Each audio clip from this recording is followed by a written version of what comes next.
afternoon, everyone. This is Pamela Dhonde, team member of Kaash Foundation. And on behalf of the Foundation, I would like to welcome you all to the second day of the third International Faculty Development Program. Since our inception, Kaash Foundation, under the aegis of Center for Academic and Professional Development, has organized 8 international events. Also, in order to enhance and empower the process of research and pedagogy, we have also initiated 2 faculty development programs. Our first International Faculty Development Program was on research methodology in history, which was themed on historians' compass and tools. It was held in collaboration with Directorate of Archaeology and Museums, Government of Maharashtra, from 25th May to 30th May 2020. Our second International Faculty Development Program was on Pedagogy of Teaching History in association with St. Xavier's Institute of Education, Mumbai. It was held from 3rd August to 9th August 2020.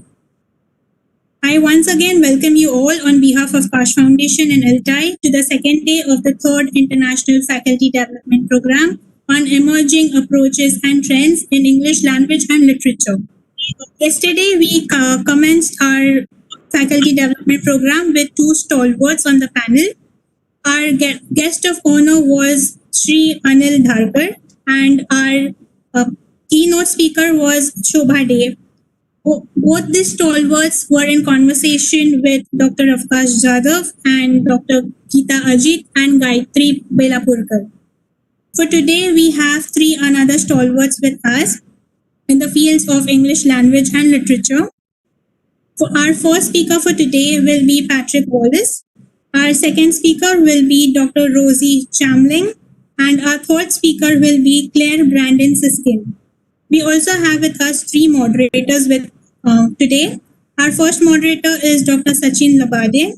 Our second moderator is Dr. Shivaji Mete, and our third moderator will be Dr. Chumki Biswas. Now, I would like to take this opportunity to invite Dr. Avkash Jadhav to kindly share his introductory remarks. Over to you, sir.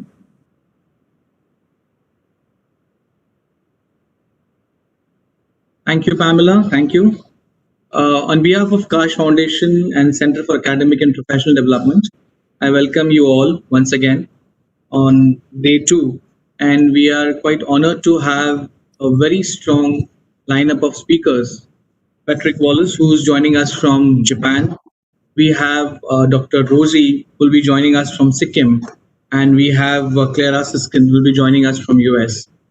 And to moderate the entire session, we have Dr. Sachin Labade with us. We have Dr. Shivaji Mete, and we have Chumki Sarkar. The lineup, of course, is not only as per the theme of our conference of the faculty development program, but also what you would get to understand today is that how this entire language, perhaps English as a language, is not only evolving, it is also taking a different kind of a shape. We have topics which will cover the digital literacy in language teaching, the perspectives, and the pedagogy. So I welcome all the 3 panelists today and the moderators for a fruitful session today. Over to you, Pamela. Thank you so much, sir. I would now like to invite our first moderator, Dr. Sachin Labade, to kindly take the proceedings ahead and invite our first speaker for today, Mr. Patrick Wallace. Over to you, Sachin, sir.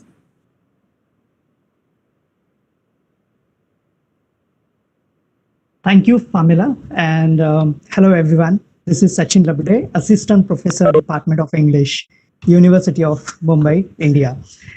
I right at the outset would like to welcome everyone to this third international and what I call is intellectual feast and carnival. One of the attractions of this feast is our speaker for this session, Patrick Wallace, who is a freelancer writer, editor, consultant at Proviso Shiga, Japan. Actually, I cannot resist the temptation of sharing with you the very spicy title of one of his books, that is, Let's Have a Hot Pot. And Patrick, you will know Indians love an obsession for spicy food. So, and it will be a crime if I stand between the sharer of this wisdom and its recipients. So I will be as precise as possible and brief in introducing Patrick Wallace to our audience. To begin with, I must begin by mentioning that Patrick Wallace is truly an international ELT practitioner, as he is basically from the United States of America, but has been working in Asia for in the field of ELT for more than 30 years. For 8 years, he was an executive editor at Oxford University Press in Shanghai, where he developed senior high English textbooks for Shanghai market. Later, he became the core author and developer of new senior English for China series for Cengage National Geographic Learning. Now, this series, when fully implemented, will be textbook in the textbook form and will be available. Finally, sir, sorry yes. to disturb you. I would request you to start sharing the screen once again, as it is only half visible. Okay. I think I'll just do without the screen. Okay. That's fine. Yeah. Thank you. I'll stop sharing the screen. Yeah. All right. So finally, I must mention that he has also served as the author of the China Showcase series of ELT readers for National Geographic Learning, and that is where the hot pot comes from. Patrick, once again, a very spicy welcome. And today, Patrick will talk about his experience in the field of ELT in Japan and China, and make some observations on what he has learned about the use of technology in ELT, the challenges of creating an ELT curriculum that can serve all the students in a large nation, and how people's understanding of ELT is gradually maturing. Well, before I request Patrick to take charge of the floor, just a confession that I will be acting as the blow to the floor after 40 minutes. So apologies in advance. Patrick, the session will be followed by a brief Q&A session. So over to you, Patrick.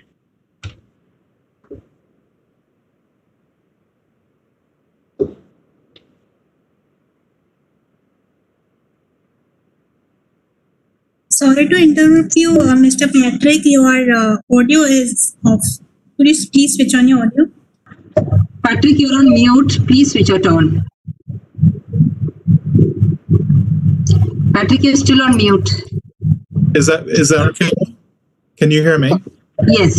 Thank you. Okay. Sorry about that. Okay. You've already heard a little bit about my background, but just to refresh a little, I'm an American.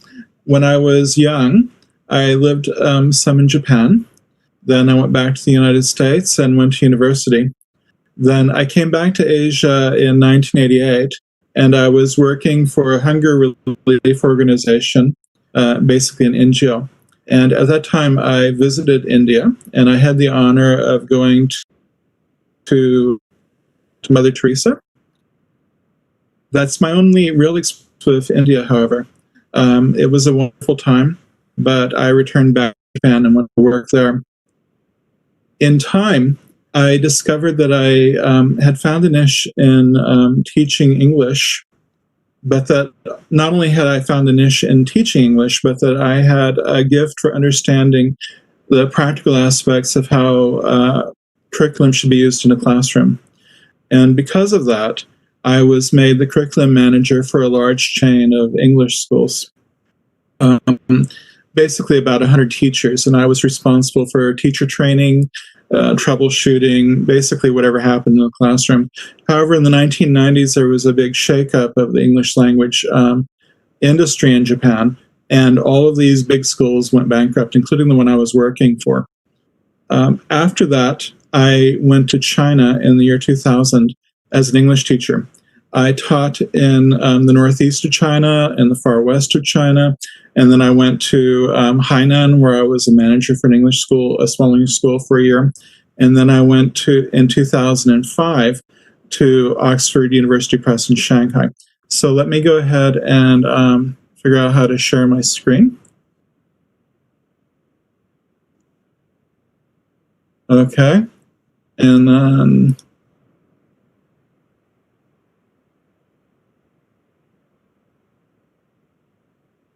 so hopefully you can see this. So this is the team I was working with in Oxford University Press around 2005. Patrick, sorry to interrupt, but your screen is not visible. What? Your screen is not visible. You're sharing a screen, right? Ah. So what was wrong with the screen? So your screen isn't visible. Okay, then we'll forget that then. I'll just go ahead and talk. So I was at Oxford University Press in Shanghai. I was there and I was put in charge of basically the senior high textbook series for the Shanghai market, but also for hiring English teachers, not English teachers, English editors and training English editors there. In 2014, I decided that I wanted to come back to Japan, but there were no positions available as an editor in Japan. And so I came back to Japan to live in Shiga and work as a freelancer. I have many publishing, as a freelancer, I have many publishing clients, but my largest client was always Cengage. With Cengage, there's, with a big publishing house like that, there's when it comes to ELT, there's two sections. One section would be the international division that would be responsible for doing textbooks, in the case of Cengage, like Life, Pathways, Keynote, what have you. These are for English schools, that for private English schools around the world. But then another section would be the ELT section for a country, for example, like China. This is a section that is responsible for creating textbooks for the public schools in cooperation with the Ministry of Education. I have done some work for the international division of Cengage, National Geographic Learning, mostly checking textbooks. Like, for example, you have the new edition of Life. They give it to me and ask, well, can you look through this and see if there's any mistakes or anything you'd want to change?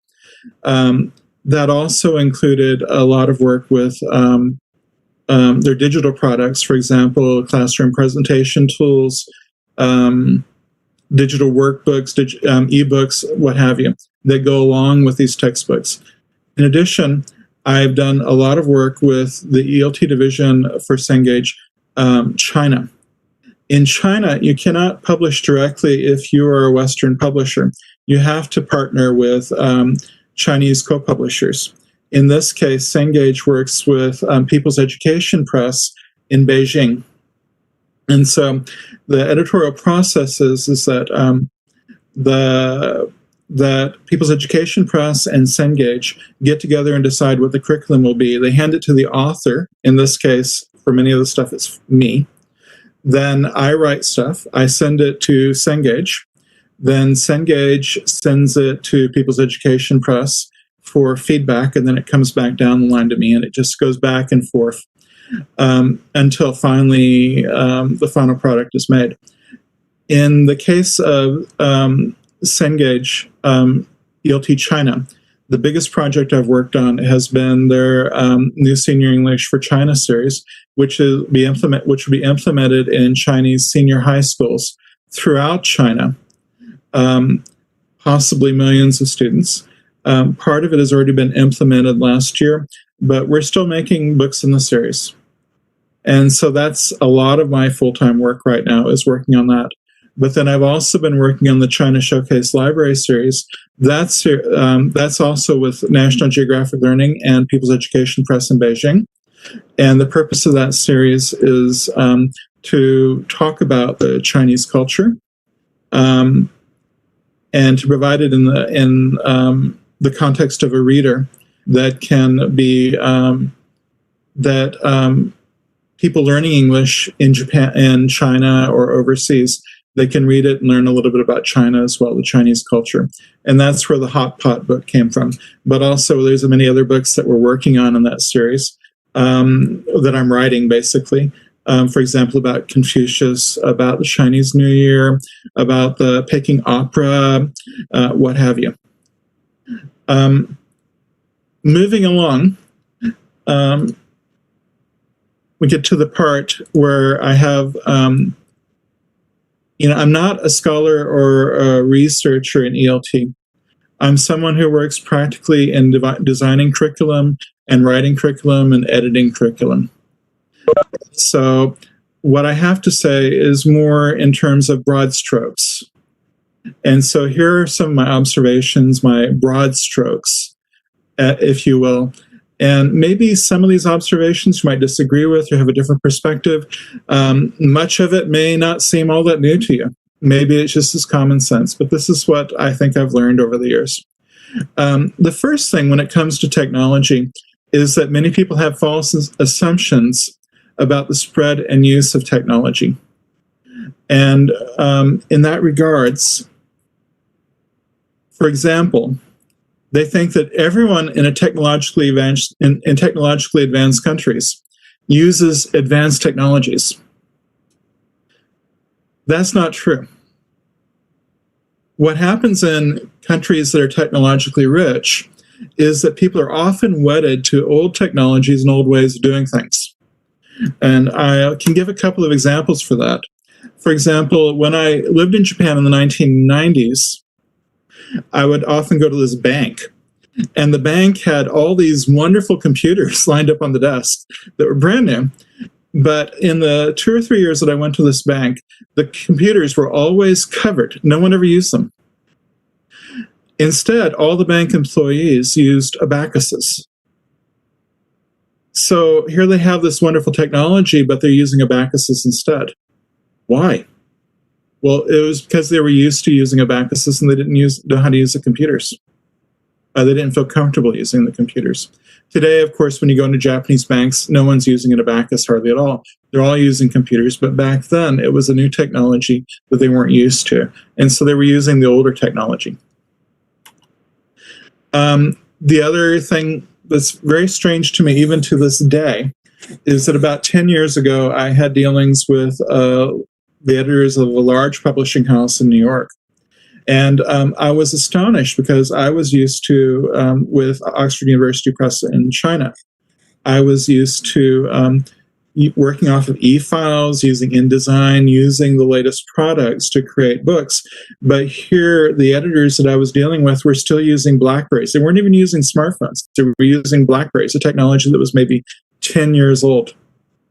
And they also seemed to be very paper-bound. They weren't using e-files for anything. They weren't using PDFs. They were printing everything out and doing everything, writing everything down on pieces of paper.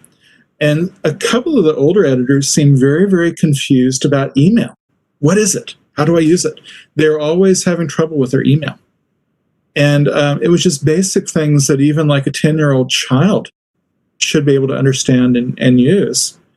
I've got, my kids, they can all use email. But here you have these people in this large publishing house, and some of them didn't even know how to use email. Then another final example was that about 10 years ago, I was dealing with some marketing experts in ELT in Japan at a publishing house. And you have to understand that in Japan, the publishing industry has been contracting greatly, by as much as 80% or more. And so here these people are at this large ELT publishing house, and they're seeing their profits just slip away because nobody's buying books anymore. And so I'm asking them, well, why aren't you going into digital? You go to the bookstore, there's all these digital ELT products. Why aren't you using them? And finally, they're like, well, we don't know how to use the digital products. We don't understand it. All we know is books. And so that's what we're going to do. We're going to make books. That was their answer to me. And it was so sad because the people that I contacted in New York and the people I later had contact with in Japan, within like a year or so, they're pretty much all fired. They're all gone. Why? Well, because they're watching the ELT book market disappear underneath their feet, and they're not going ahead into new technology. And so that brings a really strong lesson. And the lesson is that companies are unlikely to exploit new technologies that their decision makers are unfamiliar with and don't understand.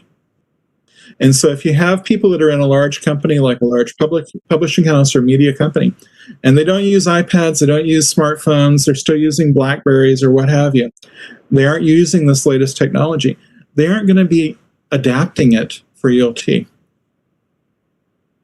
And that, in short, is why many ELT publishers are failing right now. They haven't advanced in the new digital era. Now, Cengage is offering a lot of digital products. And in fact, that is the one bright spot for them. They're doing quite well with that. But a lot of their other products, like with every other publishing company out there, the market share is shrinking and their profits are drying up. So there's another side to this technological issue.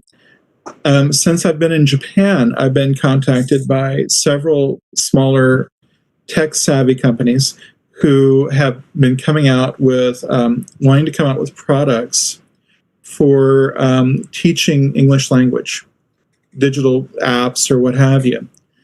And they've got some wonderful technology, but they've got a huge problem.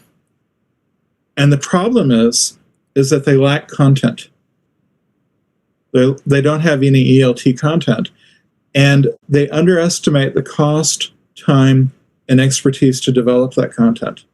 So they think, well, okay, we've come up with this digital app or whatever. It took us 3 weeks to do it, so take another 3 weeks to throw some content on it, and then we're going to have this wonderful product that we can just trot on out. And what they don't realize is that large ELT publishing houses, they might spend 1, 2, 3 years or more developing a simple ELT series.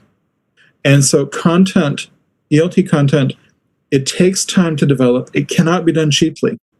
And so you have the large companies that aren't going into digital or aren't going into digital as much as they should. But then you have these tech-savvy small companies that are wanting to go into digital, but they don't have the content and they don't have any, they aren't being realistic about how long it takes to develop that content and how hard it is to develop that content. They think, well, we can just get it out overnight and make a bunch of money. So another aspect of the digital assumptions, false assumptions that people have, is that many people in the West assume that people in emerging economies don't have any technology at all. And of course, you being in India, you know that's not true. Emerging economies may often lack the breadth of technology that you can find in Europe, America, and Japan, but they still have and use technology, often in surprising ways. And my first example for that is one involving India. I had a friend who was a missionary in Mumbai very briefly in the late 1980s. And he was working with the church in Mumbai. And then he went to the United States and he went to Japan. And when he left the church in Mumbai, in his mind, the church was very poor and very backward, didn't have very many resources, didn't have anything. So he comes to Japan and he bought a laptop and he used it for a few years. And then after that, he bought a desktop computer that was pretty nice. And he decided, well, okay, I'm going to visit this church in Mumbai. I haven't been there in 10 years. And I'll bring my laptop with me and I'll give it to them. And they'll be so happy that they have this laptop. Well, to his shock, when he got to Mumbai, this is like 1996 or so, when he got to Mumbai, it turned out the whole church had gone high tech.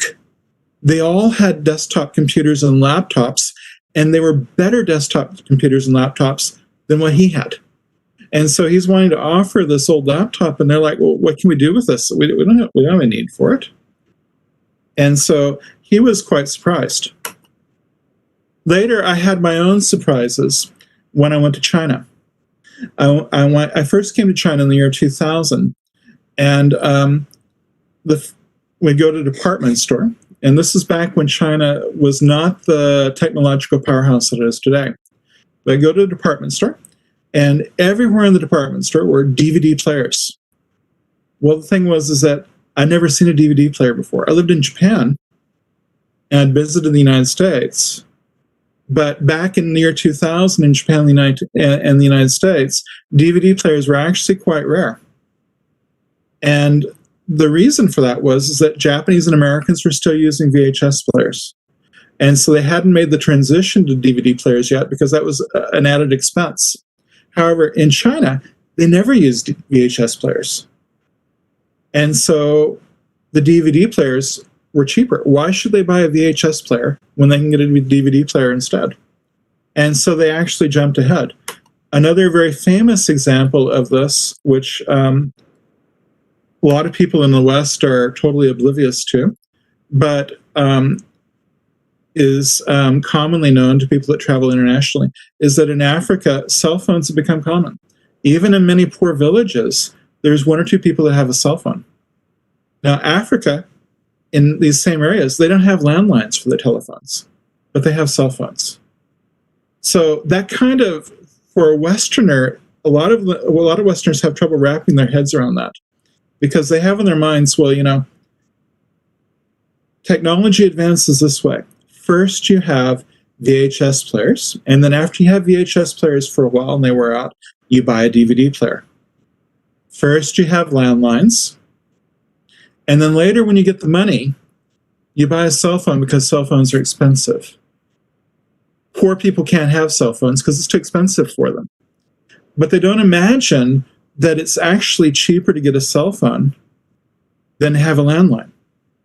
To have a landline in a place that's never had a landline before, you have to build all this infrastructure. The cell phone, all you have to do is save it for money and go buy it.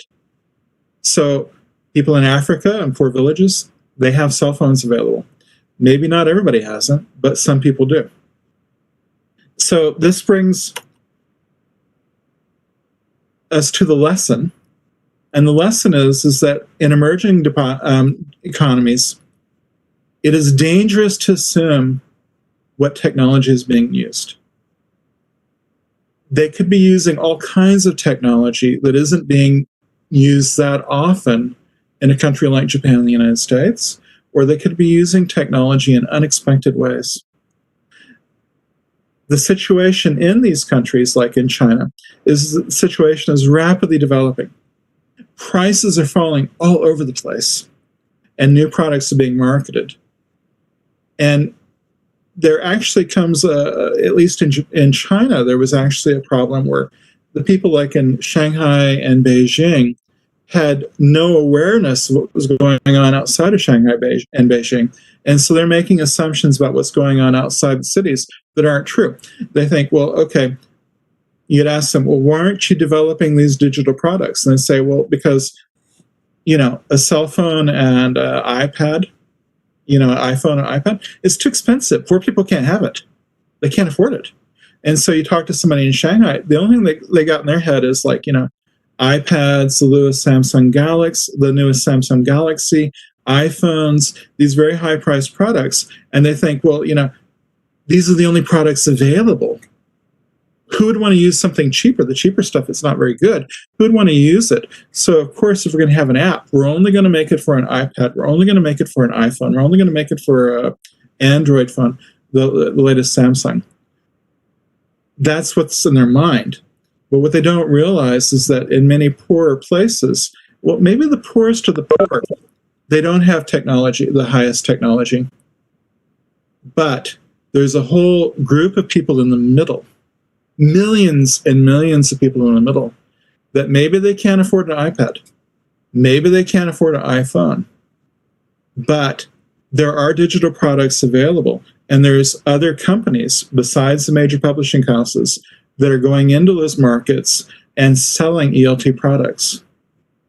That's something that a lot of people, you know, like in America or Shanghai even, they don't understand. They don't get it. The next observation that I have is that sometimes ELT curriculum is impossible to scale. And what I mean by scaling is, that's a tech term. What I mean here is that not everybody can use it as it's designed. We ran into this problem with creating the senior high textbook series in China because we would go out to schools in China. I paid a visit, and we were talking to different school teachers and stuff, and it became clear that that the Ministry of Education was looking to have a textbook series that was very forward-thinking and very advanced in its pedagogy. However, many of the teachers, even in the better schools, couldn't use it. And so the question is, well, do we dumb down the book? And the answer was, no, we can't dumb down the book. So what are the constraints? Why can't some schools use these forward-thinking pedagogies? Well, one constraint is classroom size. By classroom size, I mean not just the actual number of students, but the physical size of the classroom. Sometimes the classrooms are too small for the number of students that you have. And so you have a situation where you have maybe 60 to 80 students in a classroom, and the classroom's too small for the students, for the number of students that are there. It's not possible for the teacher to walk among the students and monitor what they're doing, to make sure they're doing pair practice. It's physically not possible at all. Another hindrance is lack of facilities, tools, and materials. So you write a textbook and you say, okay, watch this video. Well, maybe the teachers don't have a video player. You say, well, okay, you need to make copies of this. Maybe they don't have access to a copy machine.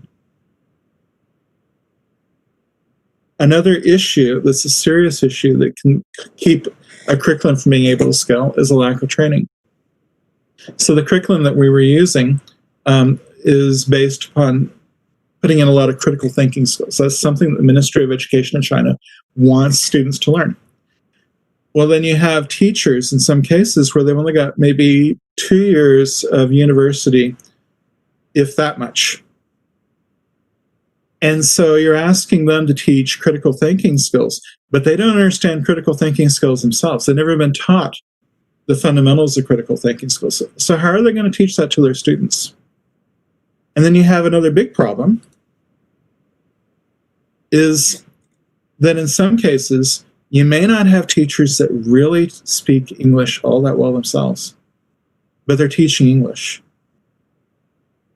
So what do you do in this situation? That's just the simple reality of a large country like China, that things aren't even. You have the big cities where people are more educated, where they can have better teachers, better facilities. Then you have the rural villages where they don't have all these things, and they're making do with the best they can. So, but you have the same curriculum for all the schools. So what do you do? Well, you don't dumb down the curriculum. That's the one thing you don't want to do. Instead, what you do, at least from our experiences, is that with the curriculum, you shoot for the stars. You make the best forward-looking curriculum that you can get. And then you provide a lot of teacher training and support, as much as you can give. But then finally, you realize that even with all this teacher training and support, that the teachers still may not be able to use the curriculum in the way that you intended it to be used. And so you have to leave room for them to be able to use the curriculum in their own way, according to their own situation, to their own students' needs. You don't make the curriculum so narrow that it can only be used in one way. And so in practice, what it means, like for the senior high series that I've been working on, is that we have lots of different kinds of activities, lots of different kind of material. And so a teacher can look at it and say, oh, I can use this dialogue. I know what to do with this dialogue. This reading passage, I can't use it. I don't know what to do with it. But this dialogue I can use, this exercise over here I can use, and so they can pick and choose what they can use, what they know how to use, what suits the situation, and they use it in their own particular way. Maybe it's not the way the curriculum was designed, but they found a way to use it. Now, in this particular regard, one thing which I've seen in China that is actually quite astonishing, but I've seen it used for great effect, is actually classes using listen and repeat. That's the old audiolingual method, which of ELT teaching that, in most people's opinion, has gone out of fashion years ago. And so what is it about? What situation am I talking about? I'm talking about, imagine you have a teacher who's in a classroom where maybe the students don't have desks. They're just standing around or sitting on the floor. They don't have books. You have a blackboard and the teacher and a piece of chalk. So what does the teacher do? Well, the teacher can write a dialogue on the board. And so the dialogue might be something very, very simple. Hi, how are you? I'm fine, thank you. And so the teacher reads that and the students repeat it back. Hi, how are you? I'm fine, thank you. They'll do that at the top of their lungs. Imagine 200 students yelling that, screaming that at the top of their lungs. And then the teacher can divide the class up and have half the class do part of the conversation, half the class do the other part of the conversation. They're all screaming at each other, this conversation. Is this situation optimal? Is this how I would teach English in a perfect world? No, not at all. But is it optimal in that situation? Yeah, it's the best they can do. And the truth is that I've seen students who have actually learned English that way and have learned it well. A lot of the learning has to do with student motivation. If you have a student who is motivated and teachers that are motivated, they will find a way to learn English. If they're not motivated, then it doesn't matter what material you give them, what facilities they have, they're not going to learn English. And that's a simple fact. You can have language labs, you can have video labs, you can have computers and what have you. And if the students aren't motivated to learn English, they won't. But you can go into poor rural villages where the students have nothing, but their motivation is really, really high. And you will find that people there are actually learning English and learning it well. So that's my second observation. My third observation is that our understanding of ELT is maturing nowadays. Hi, am I running out of time? Okay, so I've just got a few minutes. It used to be that people studying English, English study came from the study of Latin and Greek. And so because nobody actually spoke Latin and Greek, when they adapted the study of the methodology of studying Latin and Greek to English study, what they did was that they taught a lot about English. So English study was learning about English, learning how to read English, but not learning how to use English. But then people realized, that's really screwed up. Nobody's actually learning English that way. And so they changed it to, well, okay, we're going to, instead of learning about English or teaching about English, we're going to teach English. But what does that mean? Nobody knows what that means. It can mean anything. And so the next thing was, okay, well, we're going to change it to learning to use English. And this is where you get into a lot of task-based teaching methodology. The problem with it is that often the students have no immediate need or use for the task. And the task is often unauthentic. It's not something they'll ever do in real life. And so you say, well, we're teaching how to use English, but actually you're not teaching much of anything. You're failing. And so I think that there's been a consensus that's growing that instead of teaching how to use English, we should be teaching something else while using English. Now, the best way of understanding this is like you have a teacher in a carpentry class. The teacher never says, today I'm going to teach you how to saw wood. Never says that. He says instead, today we're going to make a cabinet. How often, though, in English teaching classes, essentially what we're saying is, today we're going to teach you how to saw wood. Why are we sawing wood? Well, there's no reason for it. You have to learn how to saw wood. What's the purpose? Oh, there's no purpose. We're just teaching you how to saw wood. What if instead we said, okay, here's this big room of tools, just like a carpentry shop. Over here you have grammar, you have functions, you have vocabulary, you have lexis, you have all these different English tools. We're not going to teach you English, though. Instead, we're going to teach you something else. And you're going to be able to use these English tools while you're learning something else. All of a sudden, instead of having something that's purposeless, where the students don't actually have a need for it, you have developed an actual need for them to use English, and you've given them an authentic task to accomplish with that need, to meet that need. And so when they go in there, they're all abuzz. They're saying, okay, I'm going to use English to do this. And so the purpose of the class is not to learn English. The purpose is to do something else. How does that work out in real life? In real life, we're talking about using extensive reading, for example. Students read for enjoyment or to learn something. And because they're enjoying or learning something using English, they become motivated and they choose the tools off the English shelf, the grammar, vocabulary, what have you, as they need it, so they can accomplish that task, so they can read what they love to read. Another example would be content-based instruction. And then finally, we have CLIL, content and language integrated learning. These are just examples of how you can teach while using English, but not teach how to use English. And I think that's the new move of the future for English teaching, because it's something that makes sense. So how does all this work in the future? Well, with the evolution of technology and a new understanding of ELT, I'm not really sure what the future of ELT is going to look like.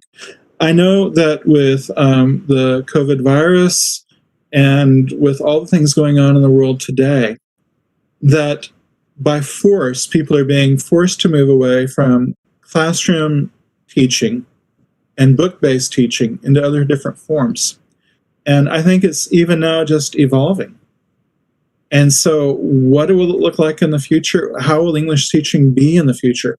I don't really know. In fact, I wonder if there's new technologies and new ways of thinking about ELT that will be coming out in the future that we haven't even seen yet. And so that's why, people like me, I can't really imagine it. So anyway, these are my observations. You can take it or leave it. I don't know how much that speaks to your situation in India. So now we can open up the floor for questions if you have any. Thank you, Patrick. Thank you very much for this very engaging session, and especially coming from someone who has been practicing this and has seen not only the production level of what we call ELT, but also the execution level. So this was very insightful, and I'm sure there are questions, and you would love to take these questions. So without wasting much of our audience's time, I'd like to quickly move to the questions. Okay. Now, as far as the the concept of technology. Sorry to interrupt, Sachin. Why don't you? We want to see you. Sorry. I'm sorry. I think I am visible. Am I audible and visible? I see. You are. Yes. Yes. Sorry. Yeah. May I continue? Yeah. Thank you. Yeah. So, Patrick, my question is when we are talking about technology and challenges that technology, some people feel that it poses, is that, the pace of change in technology and cost is something, that is constantly changing and is often cited as one of the hurdles in blending technology in a classroom. Yeah. That is in general, but also, in particular when it comes to English language teaching. So how would you like to address an issue like this? I think you have the two issues. One issue is public schools, Mm-hmm. and the other issue is private English teaching. And with the public schools, it's a very big hurdle, because what do you do? The students don't have all the technology available. You have some students that are very wealthy, technologically rich. You have other students in the same class that maybe are poor, and they don't have a cell phone or what have you. So what do? I think in that situation, the general trend has been simply to say, well, the students can't use any technology except what's readily available at the school. Mm-hmm. And so whatever the school can afford to provide, that's the technology they use. And I think that that's right, because you don't want a poor student to feel disadvantaged or abused. They should have the same opportunity as everybody else. And then the wealthier students, or the students that have the technology available, they can use that for their own homework or what have you. But then you have the private English schools. I think that's a whole different ballgame, because there, people who have money are paying to go to those schools, and so they should be able to to get the technology available for them. For example, my son is going to one of my sons is going to a computer college, and they insisted that he buy a laptop, and it was a rather expensive laptop, because that's the kind of laptop they need to do what he's wanting to study. He's studying how to make video games and stuff. Mm-hmm. It needs to be high powered. And so, yeah, it's expensive, but it's the cost of going to that school. Mm-hmm. And so I think that's, for private English schools, I think that's fair. That if you have a private English school with an upscale clientele, and you're saying, okay, well, we want you to buy this. I don't see a problem with that. That's the cost of going to the school. Mm-hmm. Thank you, Patrick. Okay. Now, like this next question is something that you already talked about, but still, if you could throw a little more light on this, do you think that there is a lack of alignment, say, between technology, curriculum, and instruction? And if you really think that way, then what recommendations will you have to improve these conditions? I mean, you can preempt that second question by saying that, I don't really think. But yeah, I would like to. So what do you mean by alignment between technology and English instruction? Yes. Let me try to guess what I think you're saying. Okay. The one issue that I see is that when people think of a book, they think of something that has pages. When I think of a book, I think of this. It's an iPad. Mm-hmm. This is the future. And so, you go back to, it's all about publishing, and you go back in the history of publishing, like 4,000 years ago, they were using mud bricks with cuneiform on them. And then after that, they're using papyrus. And then the Chinese invented paper and the printing press. And so you put that together and you're printing books.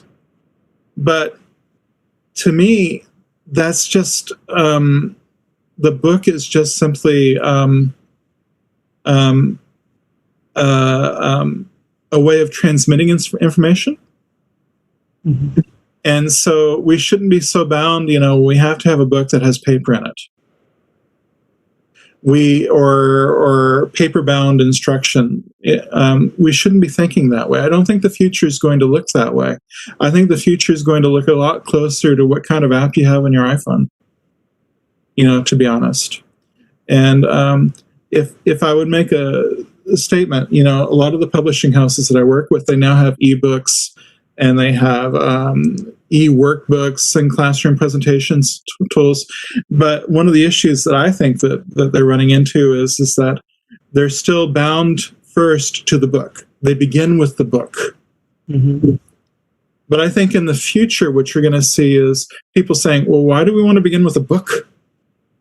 For our instruction and our pedagogy, let's begin with an app. Mhm. And then maybe later on, after we finish the app, people might want to print something up. Well, that's their business. We'll give an opportunity to print the screen or whatever. But we're not going to have a book. We're not going to start there. We're going to start with something different. So that's my viewpoint. So I don't understand why people aren't teaching off of YouTube, for example. English off of YouTube. Why not have classrooms where it's just you watch a YouTube video and then the teacher goes off of that and teaches some different phrases and stuff with the class, does activities based on the YouTube video? Why not? Why do you have to have a book? Exactly. I mean, like it does, expect, people to change their perspective. It's a kind of mindset, that you'll have to work around. Just a moment. Yeah, I'm so sorry. Okay. No more questions or comments? No. Actually, I think two of my mics were on, so there was a lot of echoing. I'll come to this another question, which is basically, from your experience that I'd like to know, is that since you have worked extensively in China and Japan, so what is your perception among language instructors or teachers about the effectiveness of technology? So I'm not actually looking at it from learner's point of view, but teacher's point of view. So what do you think a teacher's perception is about the effectiveness of technology in ELT? Because that conviction, somewhere I think it matters a lot. If I, as a teacher, am not convinced the effectiveness of technology, probably I will not pick it up. So what's your observation as far as the instructors in these two countries that you have experienced while interacting with them? That's an interesting question. I think it goes back to that same observation that people, whatever they use in their personal life, that's what they're going to be comfortable with when they're teaching. And so if you have a teacher that's not using a computer in their personal life, they're not going to get much off of the using a computer in a school. So, you have the issue like, talking about technological lags. Like, for example, in Japan, everybody still uses a fax machine, which to most people is still incredible. So you have people where they're wedded to these old technology, they're talking about, using a VHP and stuff like that. And so, which I've seen in China and in Japan both. And it's like, well, that's not all that technologically advanced, but it's what they have. It's what they're used to. And so I think in many respects, the students are ahead of the teachers. I agree. With that.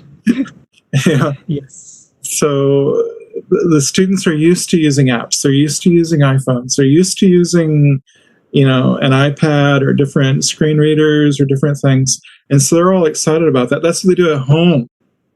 But the teachers, they don't understand this. They don't know. Yeah. Yeah.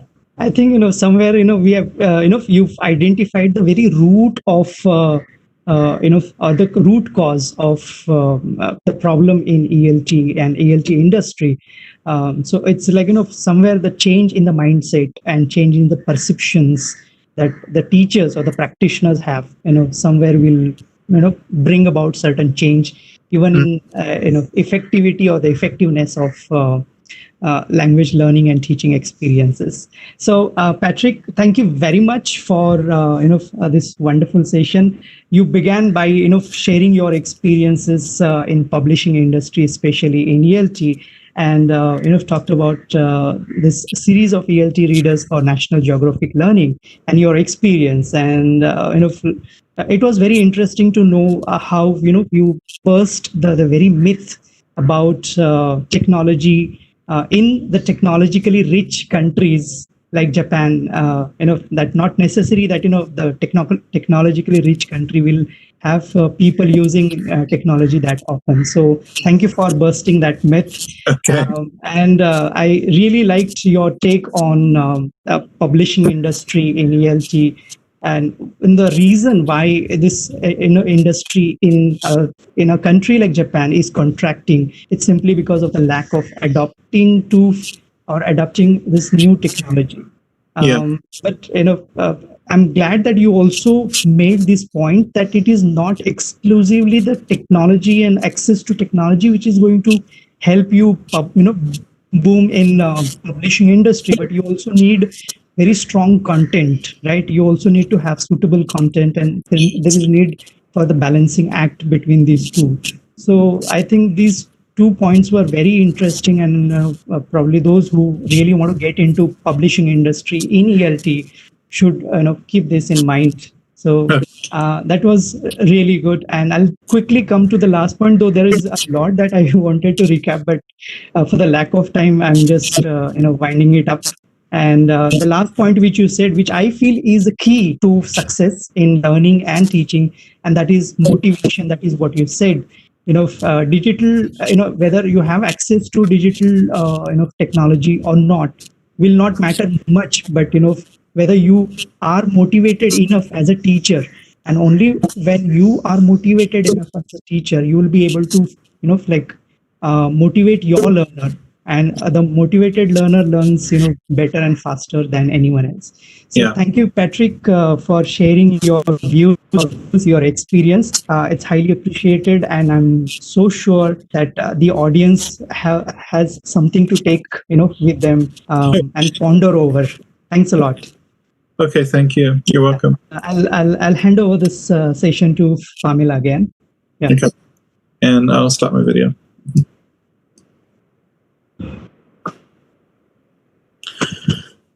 Thank you, Mr. Patrick Wallace and Dr. Sachin Labade for such an edifying session. For those who joined in late, this is Pamela Dhunde, team member of Kaash Foundation.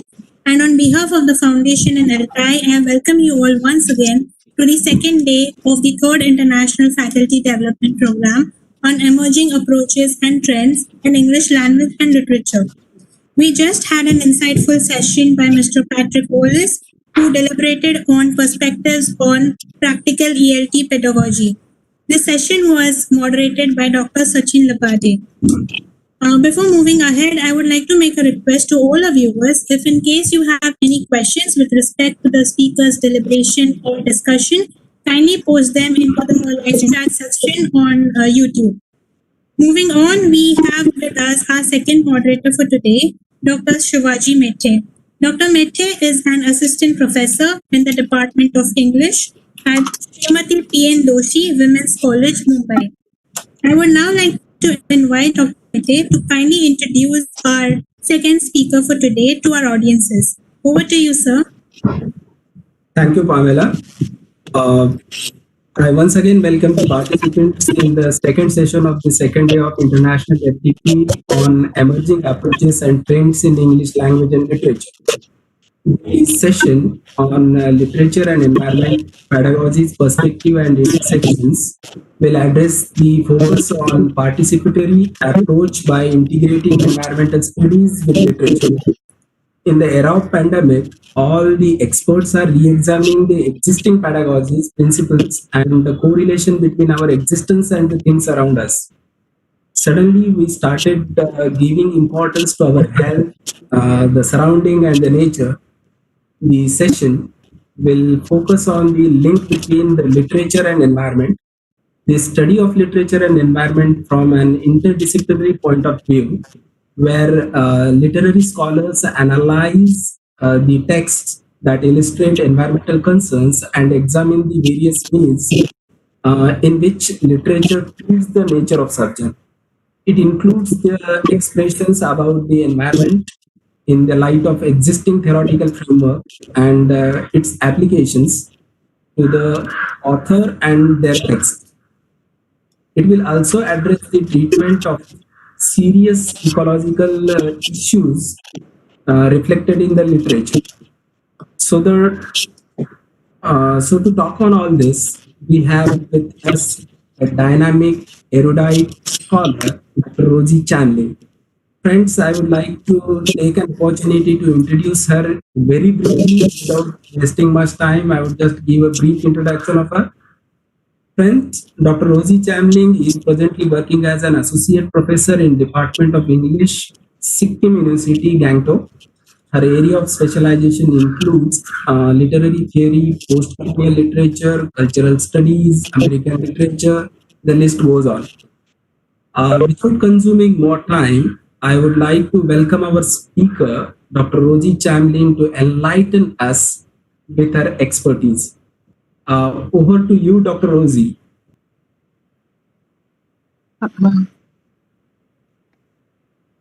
Dr. Rosie? Hello, hello. Am I? Yeah, you are audible, ma'am.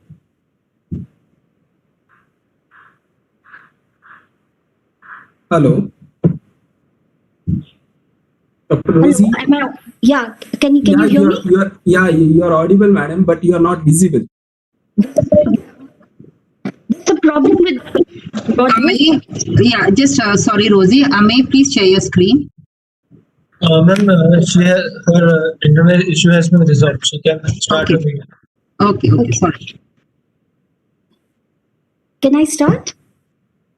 Yeah, please. Okay, thank you. Ma'am, I would just like to tell you that you have 45 minutes time, and I would give a reminder after 40 minutes, right? Yeah, sure. Thank you. Yeah. At the outset, good afternoon. Before I begin my talk, I would like to express my thanks to the Kaash Foundation, CAPD, ELTA of India, for making me a part of this faculty development program on emerging approaches and trends in English language and literature. I would like to talk on literature and environment, pedagogies, perspectives, and intersections. I would like to begin by saying how the practice of teaching or doing environment in literature is rather a recent phenomenon within the academic space. Now, this is not to say that there were no such studies earlier, literary studies in the literary domain, but proto-ecological features can be found in the narratives of the escapist pastorals of the English Romantic tradition, or other such nature writings where nature served either as a retreat or it existed as an antithetical space in the writings of, say, Shakespeare's plays like Macbeth, or in the writings of Milton, where nature served as a site of identity crisis or biblical wilderness. Parallelly, in the 19th century American literature, in nature writing, nature was usually meditative, where the poetic or literary is seen to offer a kind of compensatory or restorative experience to mankind.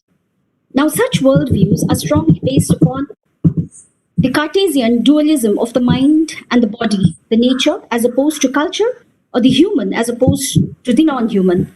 Now, this kind of an anthropocentric worldview has led humans to consider themselves not only as separate, but superior and sovereign over nature, where human beings are supposed to be the controlling agents. Now, however, with the threat of environmental crisis looming large over humanity, with devastating results like biochemical toxicity, erratic weather patterns, natural disaster, resource depletion, and other industrial hazards in the name of human progress, it is time that we realize that literature cannot afford to be fictitious, nor can it be practically practiced solely within the institutional space of the classroom. Now, this interaction of environment within the domain of literature and literary studies has given rise to a new area of study called eco-criticism. Now, being a relatively new trend in the field of literary study, like it emerged only after the 1990s as a full-fledged intellectual movement, relevant misgivings were expressed, like should we consider eco-criticism as a subdiscipline of literary studies, or should it be an extension of literary studies into environmental studies? Or should it be regarded as a study within the humanities and the social science? Or should it not be taken up because literary texts were considered to have weaker epistemological status due to its fictitious nature as compared to the pursuit of other pure sciences?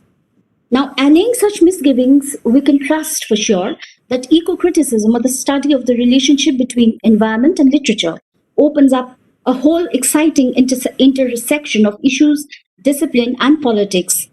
By foregrounding the environment as a critical category, as significant as other categories of race, class, or gender, this intersectional study is in fact the need of the day. Now, is my PPT visible there with the others? I would. Hello. Yeah. I would want the technical team to share my PPT. Yeah.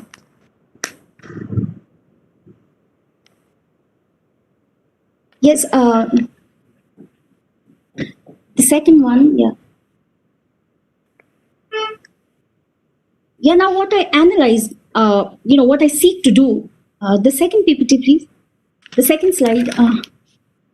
The next slide. Now, what I seek to talk here is to study the intersections.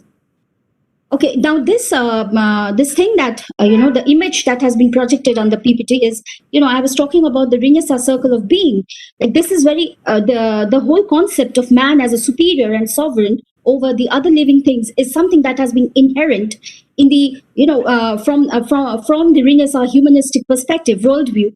If you look at the Renaissance circle of being, you see man is always, man is posited at the very helm of, helm above the other non-human species. The next slide, please. The next slide. Okay, now, this is, of course, a quotation from Hamlet, Shakespeare's Hamlet, Act 2, Scene 2, where, where Hamlet seems to be musing over, the whole concept of man as a marvel. So, this idea is entirely borrowed from the humanistic perception of, of mankind. Now, what I seek to talk here is to analyze how the teaching or doing of eco-criticism can inherently change this anthropocentric perspective to bicentrism, which can subsequently have an impact upon the literary and cultural domain. I also seek to discuss in brief the ecological methodologies or teaching strategies within this interstices of literature and environment.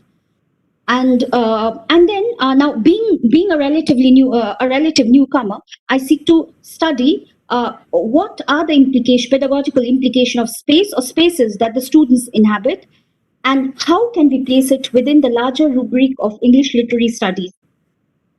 Maybe we could take this up by discussing along how the classroom can become a space to promote sustainable pedagogies. Now, it will not be wrong to see how the humanist assumptions that have governed our education and classrooms, that, man being a sovereign and a supreme being. Now, humanism with its philosophical orientation or paradigm, which privileges the human, emphasizing how reason and rationality have erected cognitive barriers between us and the natural world. Now, Annie Dillard in 1974, when she won the Pulitzer Award Prize, she deplores mankind's resolute silencing of nature.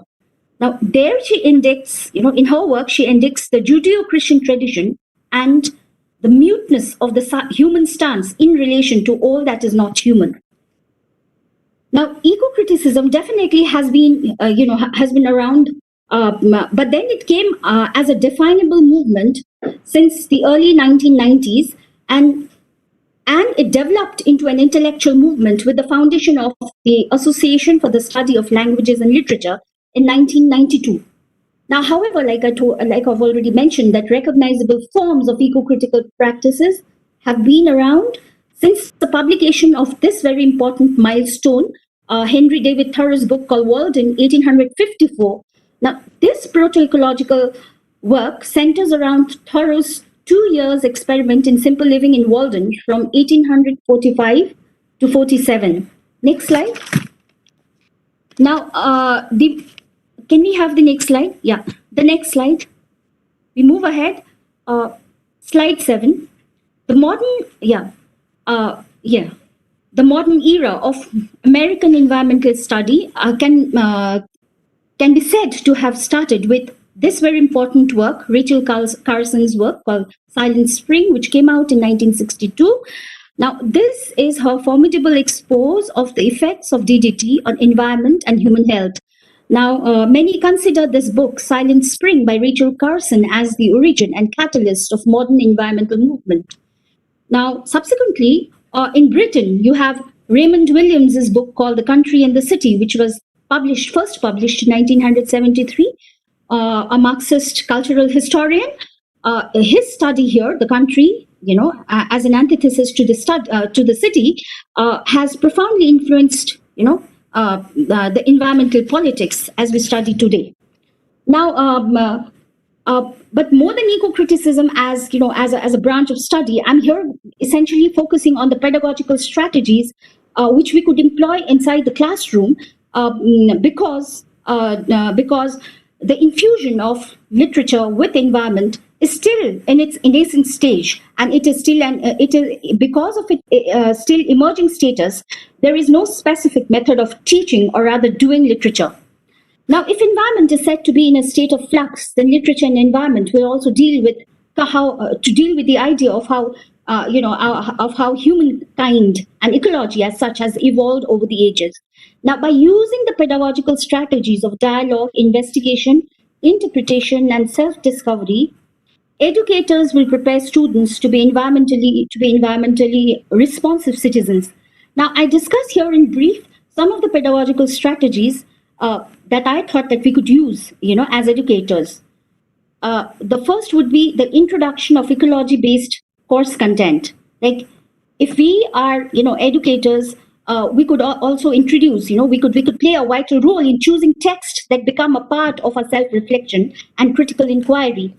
Now, by introducing courses in eco-criticism, nature writing, or environmental studies, which could be a part of BA and MA program,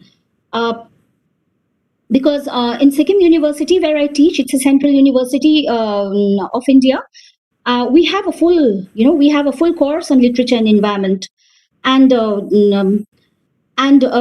here, what we can also do is, we as educators, we also have a responsibility to create and sustain a locally based pedagogical ethics. So in our university curriculum, we have text which we have selected, from the indigenous communities of Sikkim, like Lepcha, Lepcha, Bhutia, and Subba. These are indigenous tribes of Sikkim, and Sikkim being a fully organic state, it believes in sustainable living. So the incorporation of of folklore literature, the incorporation of text from these communities who have lived in close communion with with nature. These have been a part of our pedagogical strategy of teaching this particular paper on literature and environment. Now, the second pedagogical strategy that we could perhaps use is how we can see that this is a burgeoning study where which can be very, very interesting because of its participatory and democratic nature. Now, the integration of literature with environment seems to challenge the traditional pedagogical practice of indoor isolated teaching learning practice. Now, the classroom is an institutional or a pedagogical space, a space that may impact teaching, learning, and research. We all know that as teachers and students inside the classroom. Now, the location of hierarchy that is found within the space, where the teacher seems to be a fountainhead of all knowledge and students being mere recipients of their knowledge, sustains what the Brazilian liberal educator Paulo Freire calls the banking system. Now, this was there. I tried to show in the first, in the slide, of the classical classroom.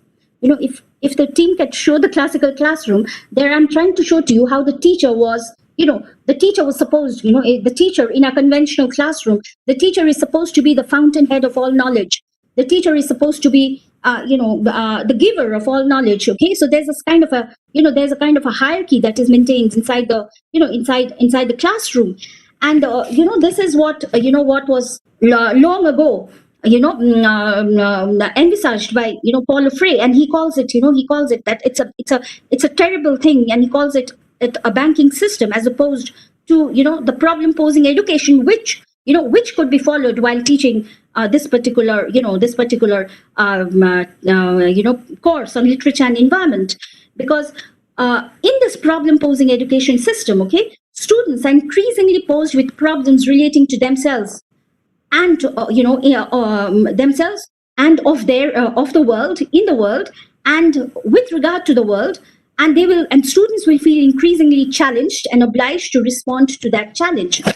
Now, with the introduction of environmental literary practices, teaching and learning becomes more participatory and democratic, more democratic, as opposed to the traditional classroom strategy of knowledge being percolating from the teacher to the students, the top to down percolation, or teacher authoritative approach in the traditional in the traditional mode.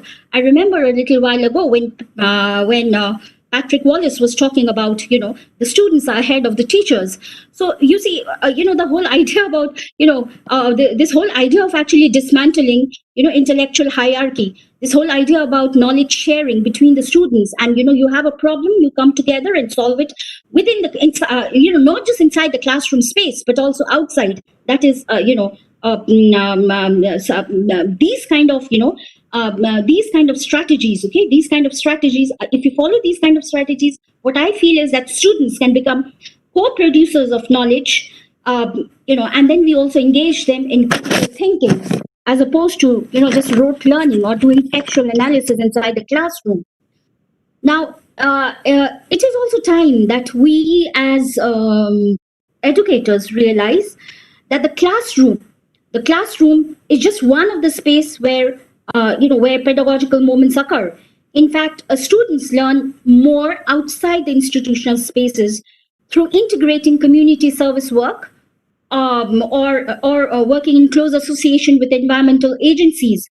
Now, environment is thus no more. Education will remain no more a pursuit to be pursued in an ivory tower isolation, but something that that involves active civic participation.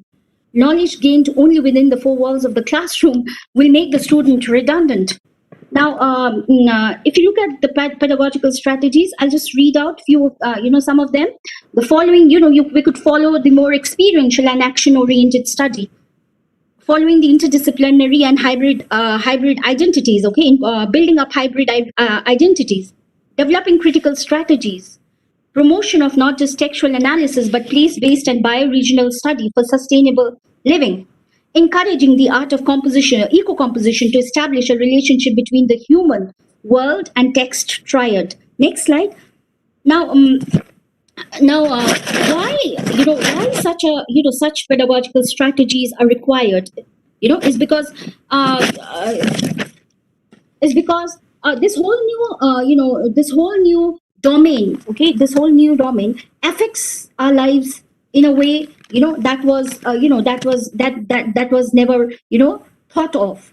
Now this integration of literature with environment attempts to make the students aware of the material reality of their lives. Now, where the students are made to experience places both firsthand and also through textual images, because after all, you're doing literature. So you experience places both firsthand and also through textual images. Now, if you look at the word ecology, the word ecology, you see, the word ecology, the root word, comes from the Greek word oikos, meaning home or place, and logos, meaning logic or talking. Okay, so and then literature, therefore, okay, seems to be literature, since it writes about these places, okay, through textual representation, and in them it is in them, through these places, these places write us too, thereby establishing what it establishes is a writer, world, and text triad. Now, this is a co-constitutive relationship between between discourse and the construction of environment. Now, Now, there have been, some kind of misgivings about, whether it could be, whether ecology is more of a science, a hard science, okay, or or when we take up, a course like literature and ecology, okay, how should we take up ecology as, as something, as a branch of natural or empirical science, okay, or as in the sense of a deep ecology or social ecology, which becomes more, of a speculative part of the humanities and the social sciences. Now, the word ecology, as a scientific term, was first named by the German Darwinian scientist Ernest Haeckel in the 1860s. Okay, now according to which, like, for the natural scientist, okay, ecology would therefore be a study of organisms in relation to surroundings in which they inhabit. Okay. Now, when we are doing literature, a course in literature in an environment, okay, we would be more looking at ecology as a school of thought, as opposed to ecology as used in an empirical scientific sense. Okay? Ecology more as, as an ethical approach. Okay, so I'm talking about ecology in that sense. Now, reading green authors, okay, and doing their text inside the classroom, students learn of the histories of places, changes and transition that have come in the course of a distinct time period. Now, such a literature will show how identities are inextricably bound with environment. Now, because you see, identities have always been thought of as social constructions. Seldom have we thought of identities as, as emanating from places, from the ecology. Now, but this being a place-bound study or a bi-regional study will definitely, provide, instill in us a sense of identity and a strong sense of consequentiality, and develop a sense of environmental justice and also responsibility among the students. Now, so in a way, the classrooms become spaces to promote sustainable pedagogies. Now, by retrieving oral histories, students learn the benefit of living simply, to live and work locally. Sustainable pedagogies are holistic because it works to preserve and appreciate the diverse ecological system. Now, when students engage with the local environment beyond the confine of the classroom space, they're actually articulating the ecological selves, a recognition that ecology is a part of our identity linked with other life forms. Now, the very famous eco-critic, okay, Greg Garrard, he argues that ecology is an avowedly political mode of analysis, and eco-critics generally tie their cultural analysis explicitly to a green moral and political agenda. Now, because of this strong activist bent, students are motivated by an acute awareness of the impact that human culture has on environment. Now, literature is definitely one of the ways in which human beings have made sense of the world. Now, this human world and text triad has helped us in breaking the notion of space as something that is self-contained and autonomous. Spaces are actually in a constant flux with shifting borders, almost in the manner of delusion philosophy of deterritorialization and reterritorialization. Now, I go to deluge because it strongly calls into question the legitimacy of established borders.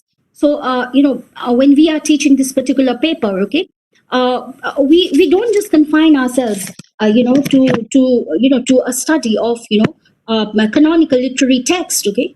We have the privilege of actually going, beyond the canonical texts that have been, there in the English syllabus courses, English literature syllabus courses, down the years.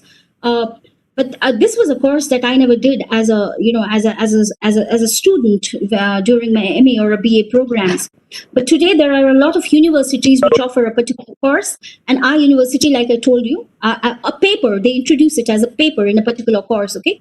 But Sikkim University perhaps is the only university which has this particular, paper, okay, as a full-fledged course. This particular paper is there, literature and environment, wherein we have tried to put in, a whole lot of, local, local literature and local history. We've tried to incorporate them within the fold, of this new domain, okay. And then, what is very interesting about this particular paper is also the fact that that it's highly interdisciplinary, because you're not just doing canonical text, like I told you, and also because it transgresses disciplinary boundaries. It is interdisciplinary, okay. You study the history of a place, because when you're talking about ecology, you study the history of the place. You study the evolution of species, both plants and animals. And what you also do is you study anthropology. You study the sociology of a place. So you see a whole lot of cultural, historical, sociological analysis can be done using this literary tool of eco-criticism. So it's a burgeoning field. It's a very interesting area, and I've seen that my students have taken keen interest in the pursuit, in the pursuit of this paper. They focused more attention because this particular paper also has gives an opportunity for a field trip, in a literature course, because we never had field trips earlier. But this particular paper, we also have a field trip where they visit a particular place, okay, ravaged by a natural disaster, or or a site of or any such ecological site, and they come back with their experiences.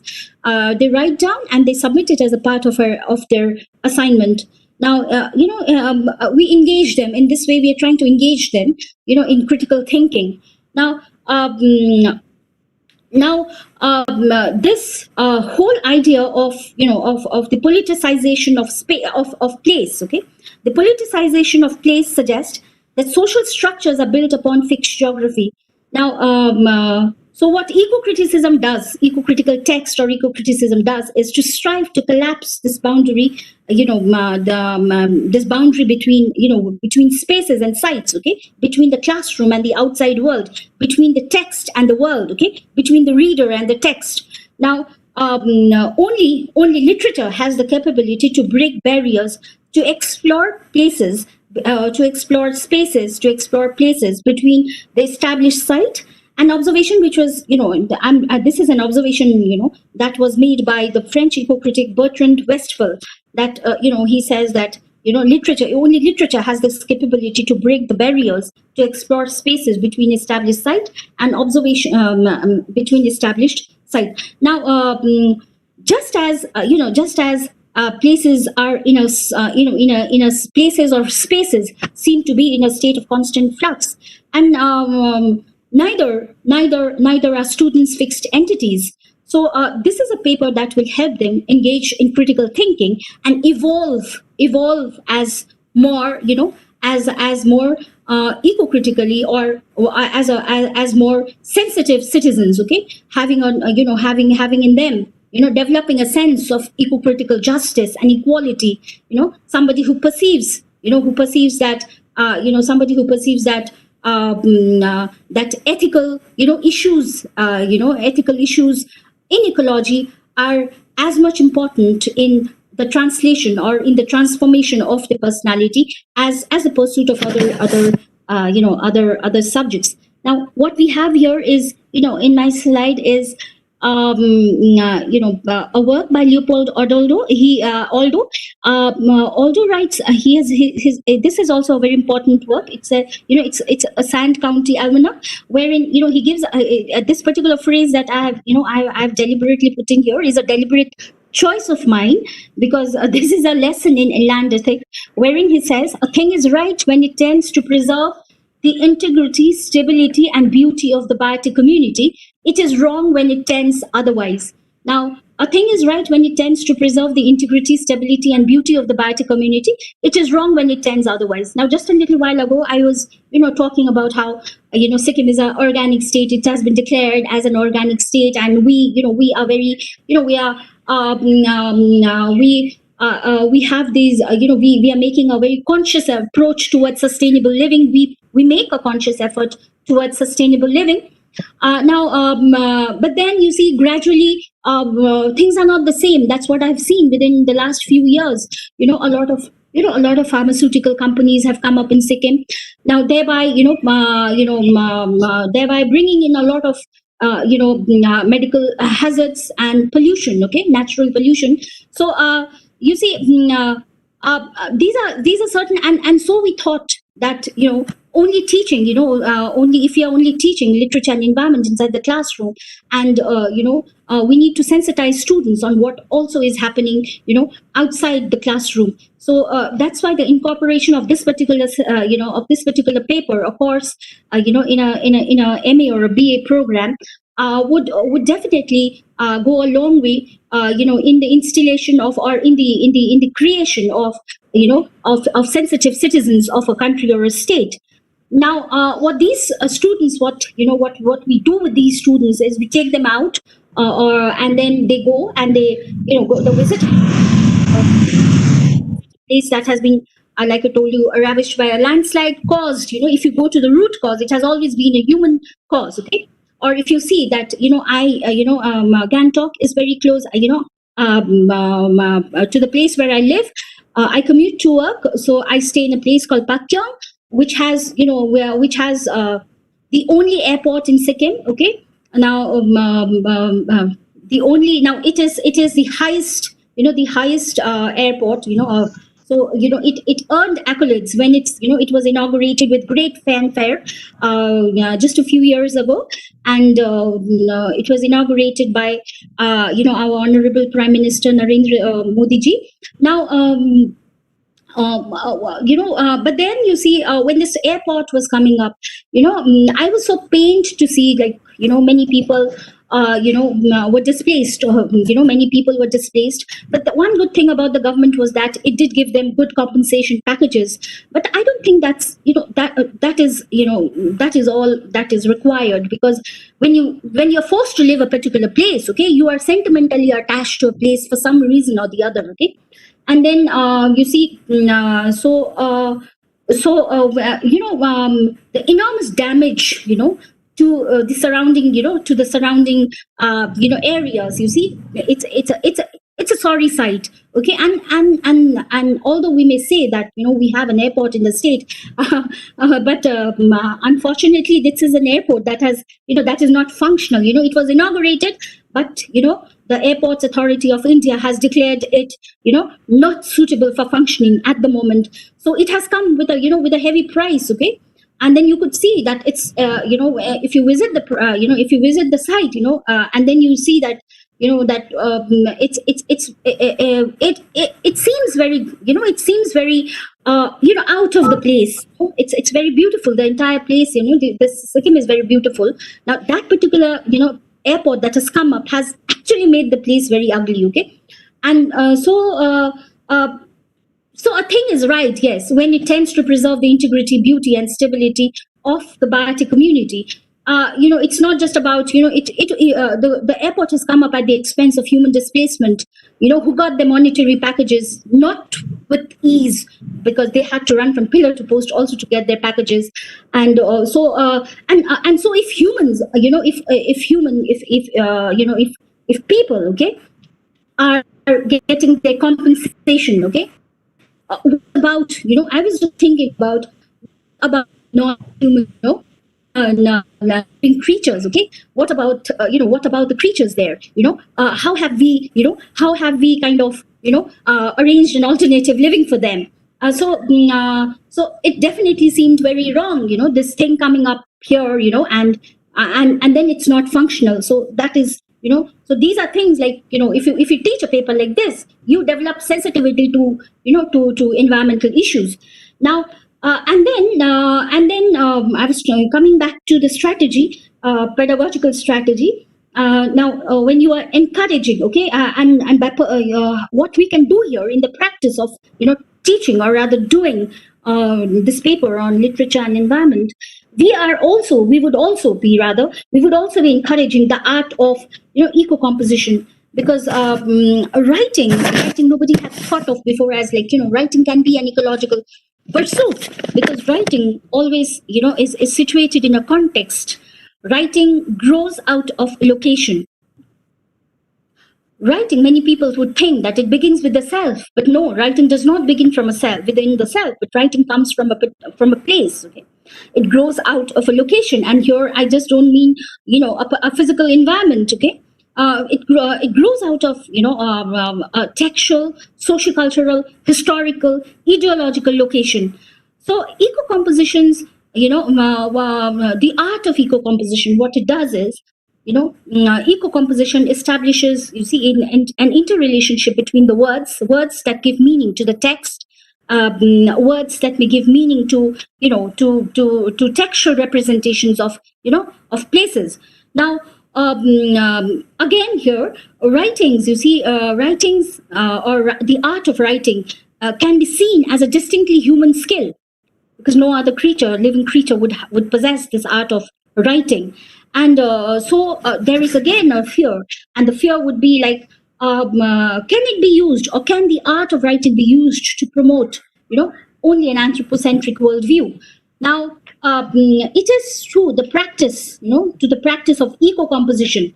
Why we should be practicing eco composition is because it is through the practice of eco composition which can encourage us to understand the role of ecosystem,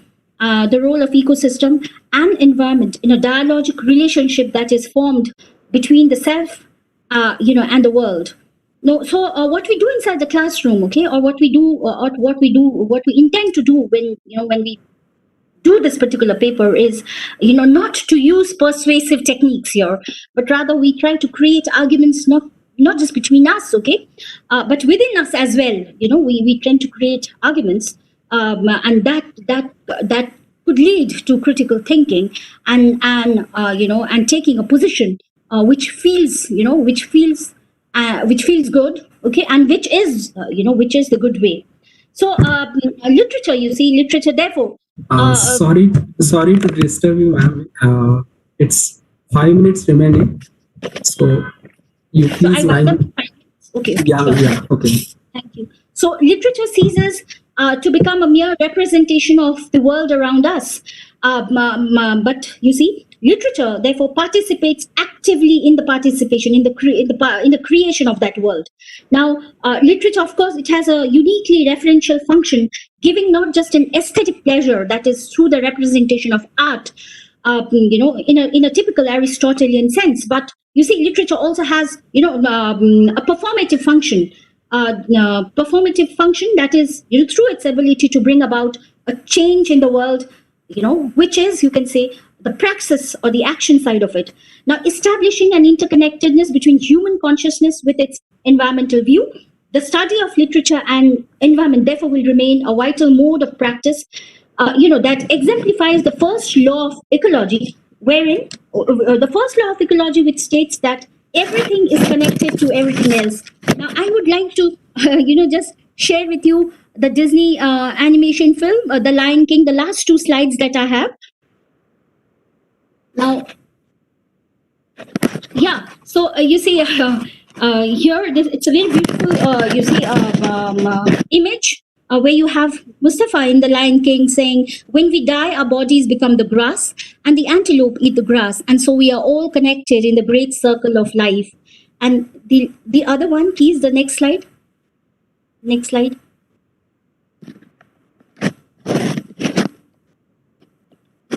Some say eat or be eaten, some say live and let live. But all agreed as they joined the stampede, you should never take more than you give in the circle of life. Now, so this circle of life, okay, we are just a part of the circle of life, okay. So we don't own the ecology, we don't own the, there should be no sense of ownership as human beings, but we are just a part, of this whole entire circle of life that this this animation portrays a very important, hard-hitting truth to mankind. Now, at this intersection of environmental imperative and political possibilities, the environment therefore becomes a social issue. The pursuit of literature and environment therefore becomes a commitment to both the earth and a society as a whole. Thank you.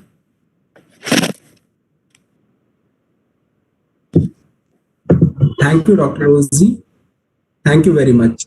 We have few questions. We will take the questions. You have rightly pointed out a lot of the things related to the topic. You have talked about the ecological implications, and you have also talked about the pedagogical strategies as well. So there are few questions for you. Yeah. My question to you is this: will the hobnobbing of literature and environment provide a fresh platform to the indigenous culture and literature? Of course. I mean, that's what I had, in fact, I had referred to this in my talk that, the sustainable practice, because the pursuit of literature and environment, this particular discipline is actually, can actually be regarded as, as a literature of sustainability, which, you see, the indigenous, which is closely related to the indigenous way of life. Like I told you, in Sikkim, we have these indigenous communities here, the Lepchas, the Bhutias, and the Subas, like these are primary indigenous communities of Sikkim. And we see that they have, a very sustainable practice of living. And this is all reflected not through the written, not through the written script, but it's all there in, in their oral histories, in their oral, in the oral traditions, in the folklores, in the myths that they, that they have. So you see, in this paper that we have in our university, we have tried to incorporate, translations of their, of their work.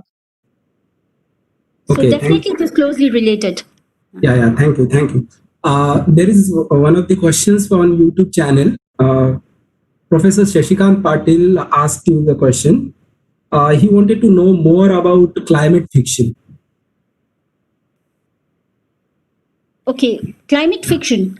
Yeah, so again, you see, climate fiction, a fiction, although the word fiction is tagged along with, climate, these are supposed to be textual representations of climate, of climate changes. So you see, climate fictions are, you can say they are testimonies of, the enormous damage that we have done to our, earth and the ecosystem. So these are all reflections of, these are reflections of the damage, or you can also say they also forecast, forecast what is in store for mankind if we don't mend our ways. So that way, you see, climate fictions, yeah, so it is there. It's a new genre coming up. Yeah. Okay, thank you. I hope you have answered Professor Shashikant Patil's question. There are a few questions in the literature, and when we talk about the correlation between literature and the environment, specifically when we study the literature from the point of view of eco-criticism, how do the concept of land and the environment become metaphor for eco-critical reading of the texts? How does land become a metaphor for the review of eco-critical text? Yes, ma'am. Yes, because when we are doing an eco-critical text need not be, if I've understood the question right, an eco-critical text need not only be, works of fiction. Okay. Should I repeat the question for you? Yeah. Please, yes. How do the land and environmental aspects, so for example, the trees, the flora and fauna, become metaphors in eco-critical reading of the texts? Yeah, I think I've stated this in the very beginning when I was introducing, talk on eco-criticism. I said that, they don't just remain, in eco-criticism, the land and the environment and don't just remain metaphors. They remain as active participants, in the translating of our lives. They're not just metaphors. They are active, participants, we treat them as something that is real. We treat them as, as a part of us. So You, so we are it not getting ceases to this. be a metaphor, a metaphorical, a metaphorical concept. And so you see, when we talk about the oneness of, oneness, the term itself, when you're talking about, if you brought in the term environment, I'm not saying literature and nature, but I'm saying literature and environment, because the use of the term environment is very, very inclusive. It's more inclusive in a sense of, the quainter sense of nature writing. Nature writing is different, but when you're bringing in the term environment, it is, it's more, it's more, it's more empirical also. At the same time, it's more, it's more, it transgresses, it's more wide, you can say. It's more broad. Yeah. Okay. Thank you. One more question for you. Do the values expressed in literary text represent ecological wisdom and an environmental ethics for our troubled times, since we are in so-called troubled times of pandemic? Of course, yes, I think that is a whole function of literature, because literature serves, like I told you, it has a referential function. It has a referential function because it's not just there, like I told you, like it's not there just, to perform the function of giving pleasure, like I told you, like the function, pleasure in the sense of, the Aristotelian concept that I said a little while ago. But, but because it is, but it has a praxis side to it. And that is, you see, it's a kind of a, it's a kind of generating awareness among our students. And it's also kind of, it's more activist based, and therefore it has a moral, providing a moral sense, a sense of environmental justice, that these ecological texts, okay, can give us. Like, for instance, you have, let me give you an example. I've spoken about, Rachel Carson, but those were decades long ago, books. Although I named them because they were like, the origin of, from where the whole intellectual debate on, environment came up. So I referred to them. But if you come to the books that have been out, you can talk about Amitav Ghosh's book, okay, Hungry Tide, okay. Yeah. So these books, like, they are prophetic. They're prophetic because they're not just prophetic. They are also, they are commentaries on, on the kind of, on the kind of lives that we are living because of so much of, technological advancement. The ecological side, we miss out on our ecological side. We refuse to connect with our ecological selves. Okay, so these texts definitely are, have a referential function as well as a moral function. Right. We have many a times we have been talking about the activism and environmental activism, particularly on the Western Ghats and the so-called eco-sensitive areas. We have always been listening about environmental activism and environmental issues. We had some problems in Mumbai in recent past as well. So my question to you is this: does this environmental activism create some kind of impact on literary reading so far as eco-criticism is considered, and if so, how? Yeah, because activism, yes, activism is just one of the strategy, or one of the aim of, of eco criticism, the pursuit of eco criticism, but not sole activism. Then it would not be, called eco criticism. If activism were to be the sole motive of, of doing this particular paper, so activism is again a different set of things. Like, of course, these activism that you're talking about in the Western Ghats that is there, or the activism, the other activism, that the activist movements that are taking place in the, in the other part of the, country or the world as such. Okay, but then when we are talking about literature and environment, activism is there in a sense that, we make the students involved in critical thinking, and we make them more pro, we make them more, you can say, proactive, that is, we make them, more sensitive, but then you see, it's not about, just activism per se, because if it's just activism per se, then it would not just be within the fold of eco-criticism. Eco-criticism, the whole idea behind, this intellectual,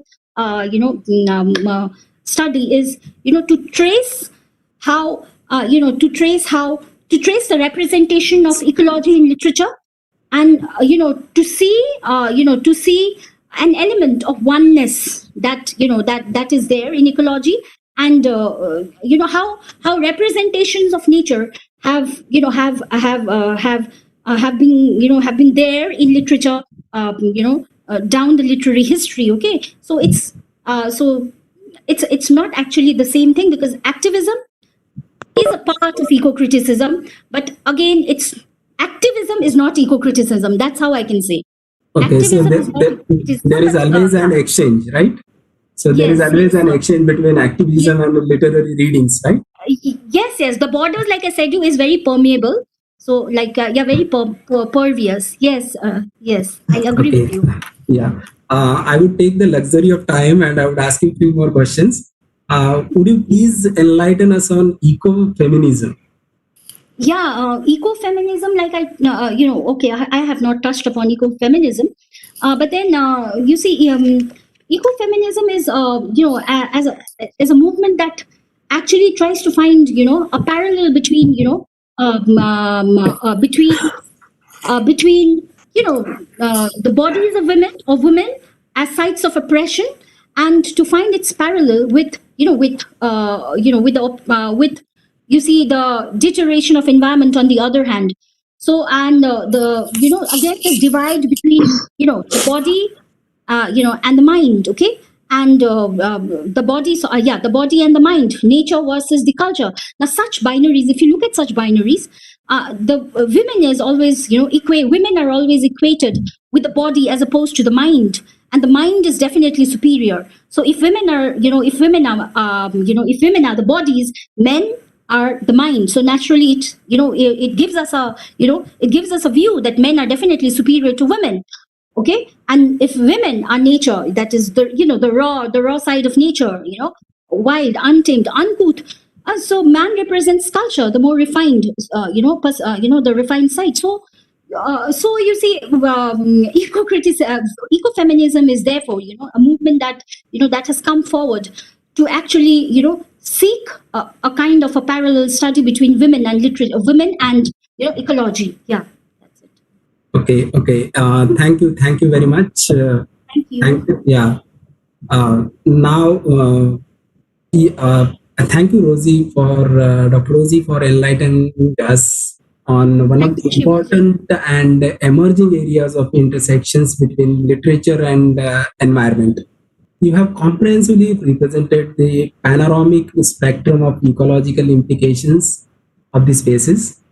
You have adroitly expressed and succinctly and lucidly discussed the various pedagogies involved in classroom deliberations. That is something which I would say the crux of your presentation, which we as a teaching community can take away. You have elaborately explained the propinquity between literature and environment and the activism. Also, you have talked about the indigenous culture, the climate change. So there are a lot of things which you talked about, and through that, you have tried to give us a way in which we can actually sensitize our students in the classroom. So Yeah. this is all. We are blessed to have you, and thank you very much. Thank you so much. Thank you, Over to Shivaji. yeah, thank you, ma'am. Over to you, Pamela. Thank you, sir. Thank you. I would like to thank Dr. Rosie Chamling and Dr. Shivaji Mehte for such an enriching session. Again, for those who joined in late, this is Pamela Dhonde from Kaash Foundation, and on behalf of the foundation and entire, I welcome you all once again to the second day of the third International Faculty Development Program on Emerging Approaches and Trends in English Language and Literature. We just had an enriching session by Dr. Rosie Chamling, who deliberated on Literature and Environment, Pedagogies, Perspectives and Intersections. This session was moderated by Dr. Shivaji Mehta. We also have with us our third moderator for today, Dr. Chumki Biswas. Dr. Biswas is an assistant professor of humanities at TSEC in the University of Mumbai. I would now like to invite Dr. Chumki Biswas to kindly take the proceedings ahead and invite our third speaker to our audiences. Over to you, ma'am.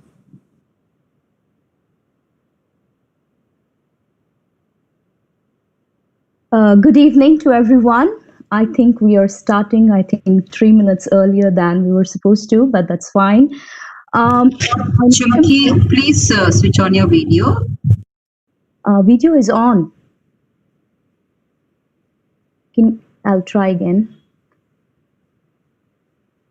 Can I be seen? No, not yet. It's okay. I think this is slow. So it's okay. Please continue. Should I start or should I wait for a few seconds? Yeah, continue, please. Continue. And let's hope. Yeah, continue, please, Chumki. Okay. Anyways, you don't need to look at my face. I think you just need to hear what I have to say. Okay, this is Chumki, and today I have the rare honor of introducing the third expert for the session, Miss Claire Siskin. Now, when the organizers requested me to introduce her, the first thing I did was I went and hit Google. And guess what? Google spewed out literally hundreds of pages of information on her. And after reading through just a few of those websites, I was in a tizzy as to where to start and where to end her introduction. Then something very interesting happened. Ms. Siskin personally sent across the shortest ever biodata that I've seen in my life.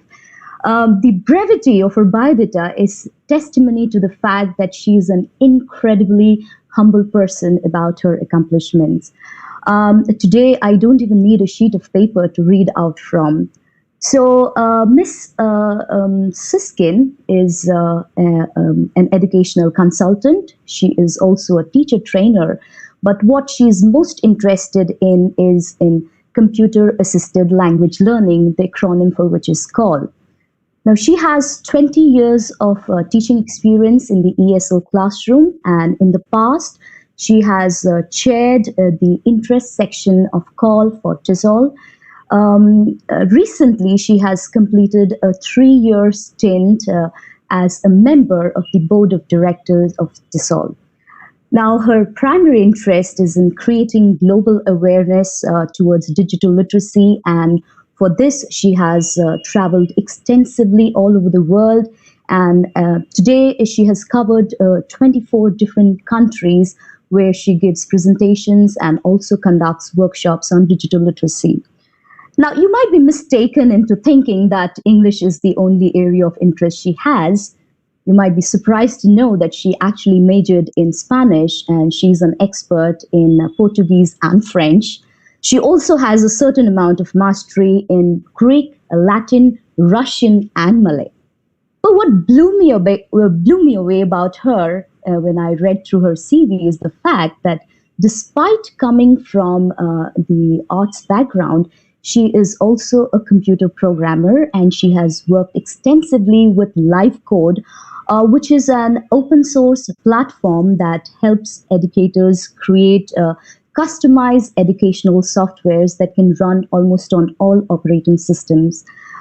Despite her hectic schedule, she also finds time to read fiction, and she is interested in Portuguese literature. She's a fan of Anthony Trollope, and she collects books by him. And when time permits, she also indulges in crocheting. Now, I can go on and on about her, but I believe that the proof of the pudding is always in the eating thereof. So I will hand over the platform to her, and we are really waiting eagerly to be enthralled by her talk on the topic digital literacy and CALL. But just one more thing I have to tell. that you have 50 minutes to talk. And at the end of 45 minutes, I'll give you a reminder that you have 5 minutes remaining. And the last 10 remaining minutes, we will do a question and answer session, and then I will conclude it. Over to you, Ms. Siskin. Okay, can people see me and hear me? Can you see me? Yes, Claire, we can. Thank you so much. Okay. Well, Welcome. okay, so I'm on. Okay, Dr. Biswas, thank you. First, namaste to everyone. Okay, it's morning here in the U.S. It's evening for you guys. Thank you very much, Dr. Biswas, for that very kind introduction. I'm going to go ahead and share my. I don't deserve it, by the way. I'm going to go ahead and share my PowerPoint here. Okay, great. Okay, so I'm going to be talking today about digital literacy and call. Okay, there is a web page for this session. I will be referring to various resources. Some are printed, most are online. So you can find all that. That's a web page that I made, and everything is linked from there. I will also put that URL at the end of the session so that you get a chance to get it. Okay, so where do I come from? People always want to know. I'm from Pennsylvania, which is in the northeast of the United States, right under New York. I'm in the southwestern part of Pennsylvania in a town called Pittsburgh. It's a pretty small town. It has less than 1 million people. We have many rivers. My city actually has 700 bridges. There are quite a few. Okay, by the way, I love India, okay? I worked in Chandigarh for a few years ago, and I've been to India a few times. And you know that I love India because I woke up very early in the morning in order to do this. So I think that's proof of it. Please, in the chat box, will you tell me where you teach? What level are you? University, college, secondary school, elementary school, etc. I'm watching the chat and not seeing it yet.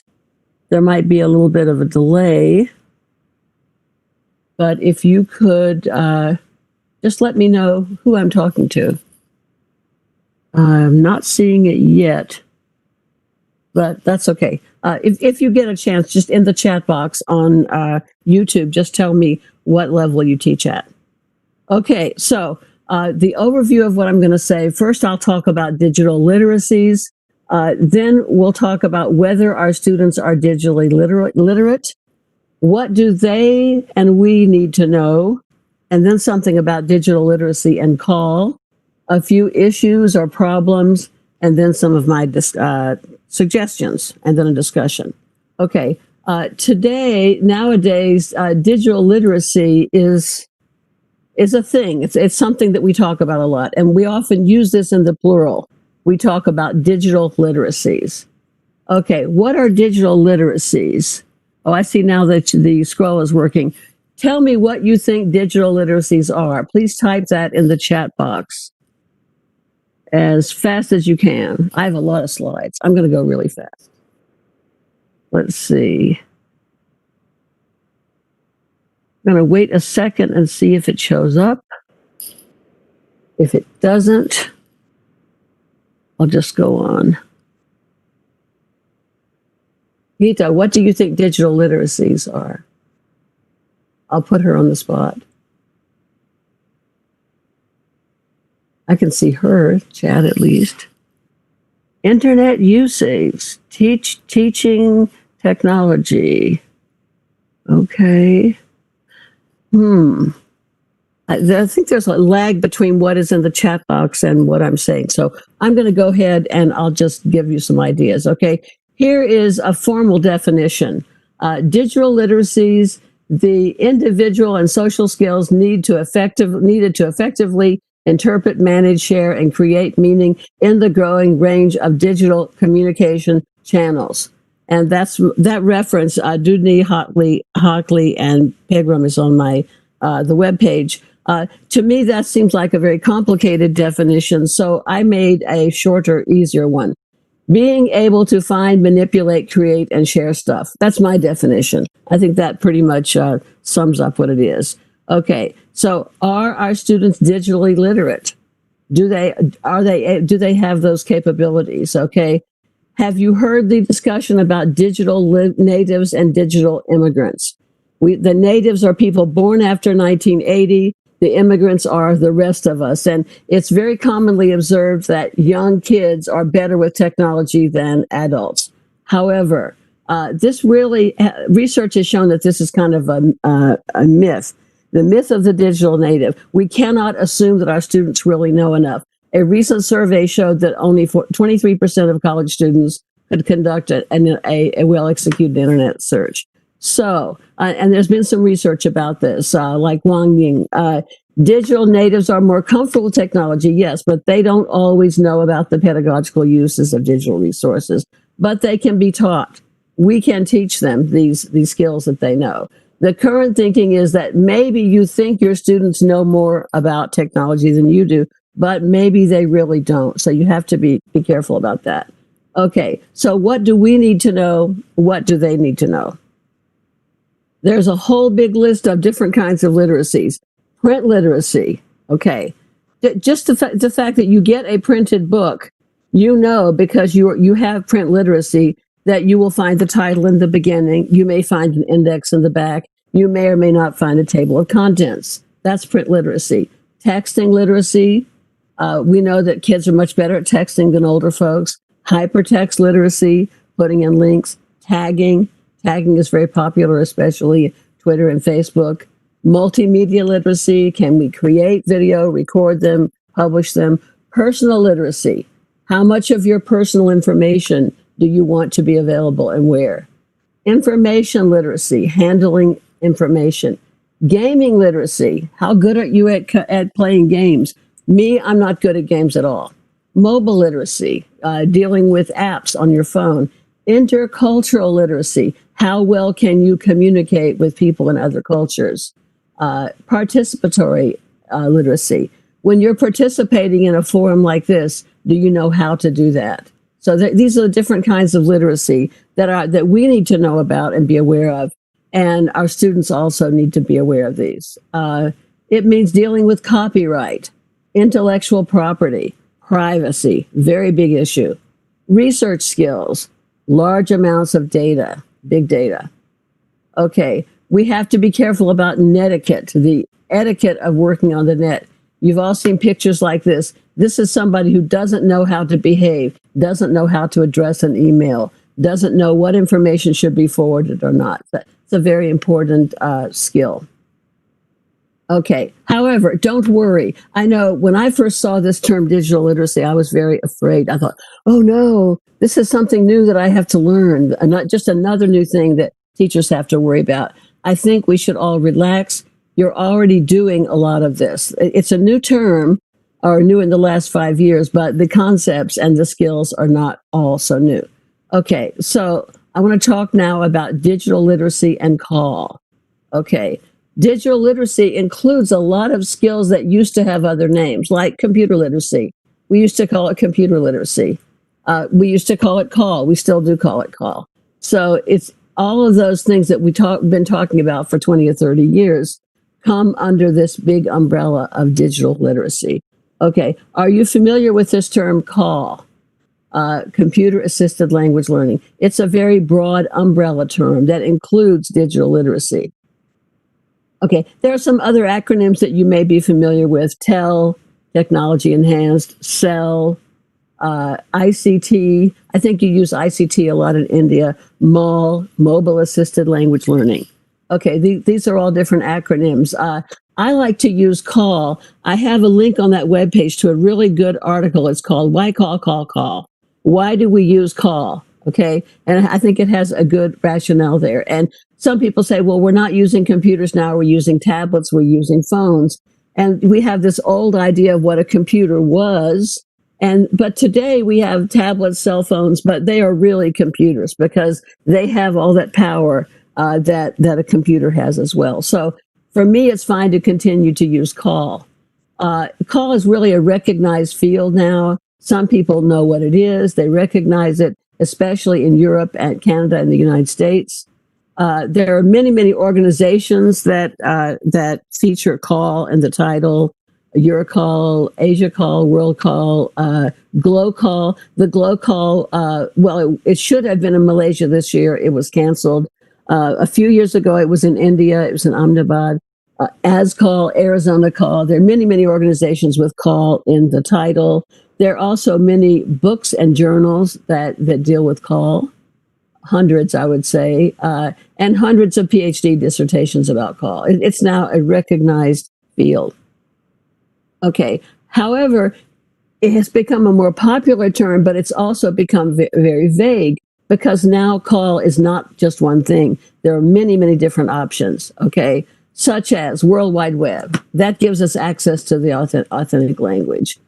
CMC, computer mediated communication. That's really what we're doing now. We are communicating, but we're using the computer as the medium. And that includes email, discussion, chat rooms, blogs, wikis, etc.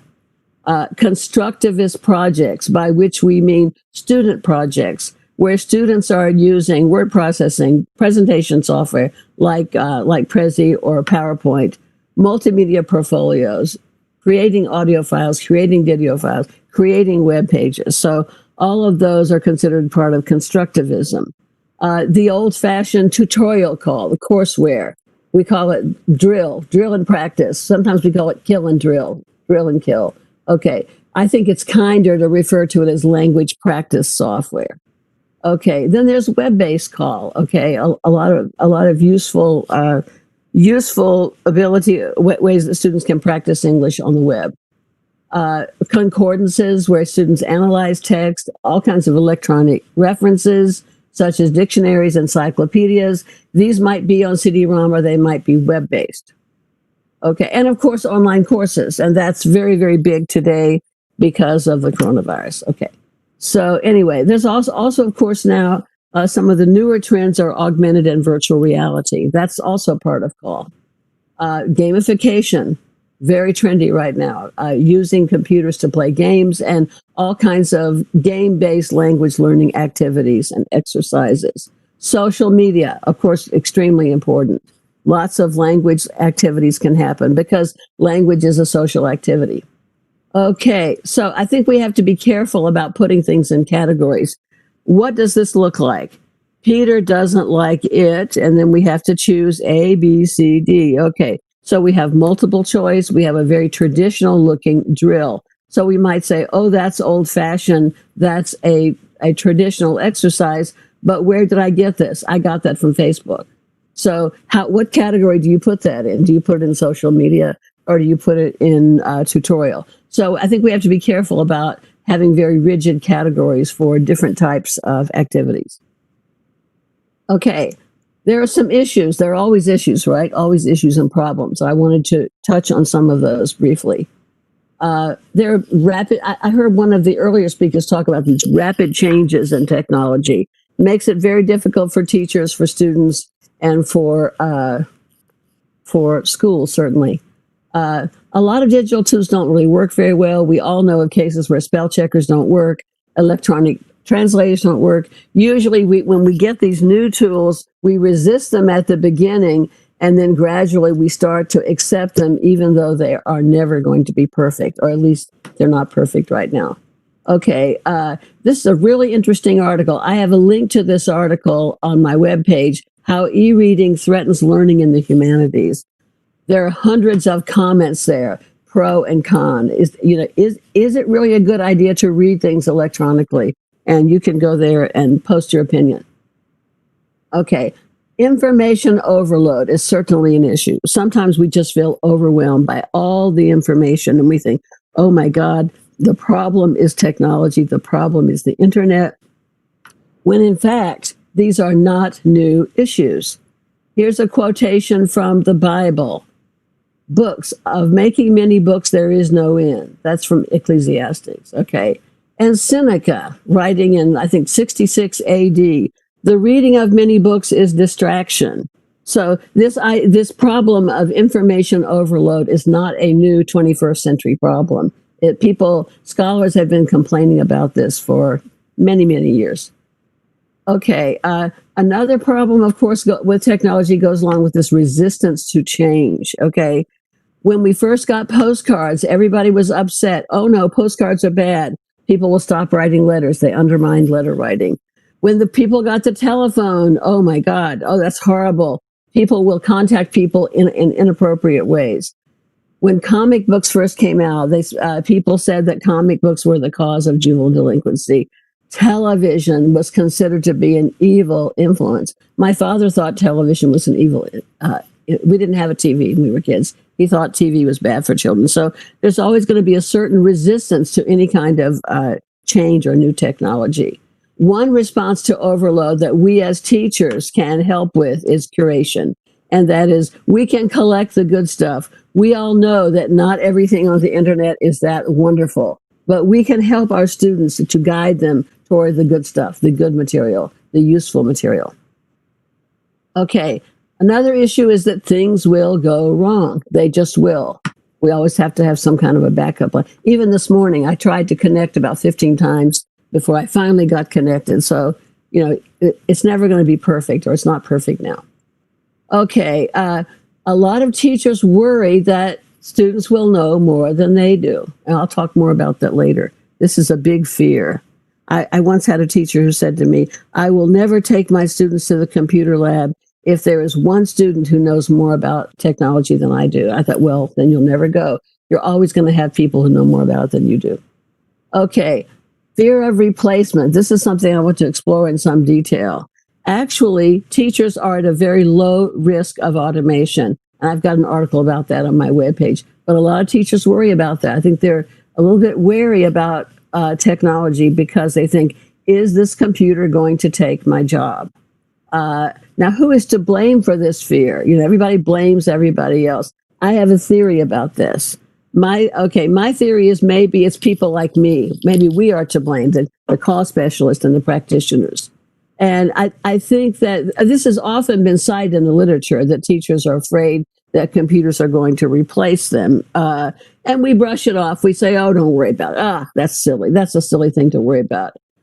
Very old quote. You may have heard this before. While computers will not replace teachers, teachers who use computers will eventually replace those who don't. A lot of teachers find this very scary, very threatening. Garrett, she's a famous call practitioner. Call practitioners know that computers can't replace teachers, but can change their role. I said in 1999, call software will always fall short of human teachers. I believe that. I don't think that call is ever going to be as good as a human teacher. Blake, more recently, this is a myth. This idea that computers will replace teachers is just a myth. Okay, now here's the paradox. We constantly try to reassure teachers, oh, don't worry, computers won't replace them. But at the same time, we say, look, you can use the computer to free up your time. Get the computer to do the rote learning, the more mundane parts of language learning, and that will free up your time for more interesting communicative activities. Okay, here's a kind of a long quote, but it's interesting. The software should take away from the teacher, at least to some extent, the least exciting part of the classroom teacher. In other words, let the computer do the part that is dull and boring, the drill and practice and evaluation. At the same time, it gives the teacher more time for the exciting part, namely communicative practice forms. Okay, I think in doing this, we are sending teachers a mixed message. First, we say, oh, don't worry, a computer cannot replace you. But then we say, the computer can do part of your job. And so we're sending a kind of a dual message to teachers. And I think we should just be honest and say, instead of saying the computer won't replace you, we should say, yes, maybe the computer will replace some things that you do. Call may take over some parts of your job, but you still have a lot to do. There is still plenty that you have to do. Really interesting piece by Hubbard, 2001, Possible Roles of the Teacher in Call. There's a link to that on my webpage. And he talks about different things that teachers can do, should do, must do. They can do research into call, use call software. As directors, help guide students, be managers of computer-mediated communication, develop apps or develop websites, as coaches, as call experts, helping other teachers, helping administrators, and as call professionals. So we still have an enormous job. So we don't have to worry that that computers are going to replace us. Okay, so I'm going to make. How am I doing on time? Let's see. Okay, I'm going to make some suggestions now. These are suggestions for teachers. You should feel free to ignore them if you want to. I'm going to take a sip of water. Okay, so here are my suggestions. First, you need to educate yourselves on as many options as possible. That's very important. Now, I have links to all the things I'm going to mention on that webpage. There are some free courses in the electronic village of TESOL. You can go to the website after December 1st. You can register. They're about 4 or 5 weeks, and the courses start after January 1st. And there are different courses every year. And it is not necessary to be a member of TESOL to enroll in one of these courses. Another activity that I've been using for 20 years is called Learning Together. It's a group of English teachers worldwide, some from India, some from all over the world. They have weekly online meetings on Sundays. It's free of charge. You go there. We started 20 years ago with text chat. And now we're meeting on Zoom and other platforms. And that's where I have learned a lot about technology. Different teachers take turns teaching other teachers about various aspects of technology. Okay, you can talk to your colleagues, learn from their experiences, find out what other teachers are doing, and if they've used a certain piece of courseware or a website.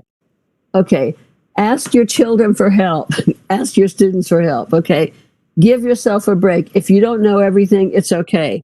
You know, if you have children or if your students are young, ask them to help you. Don't be ashamed to do that. Okay, there's all kinds of training. A lot of it is very inexpensive. Workshops, small groups, one-on-one, websites, webinars like this one. Okay, now I want to make one point. Some people seem to think that knowing about call is the same as knowing about computers. When people find out that I'm a call specialist, they will say, please help me with Microsoft Excel formulas. I don't do that. I mean, I could do them a little bit, but just because somebody knows a lot about computers does not mean that they know about call.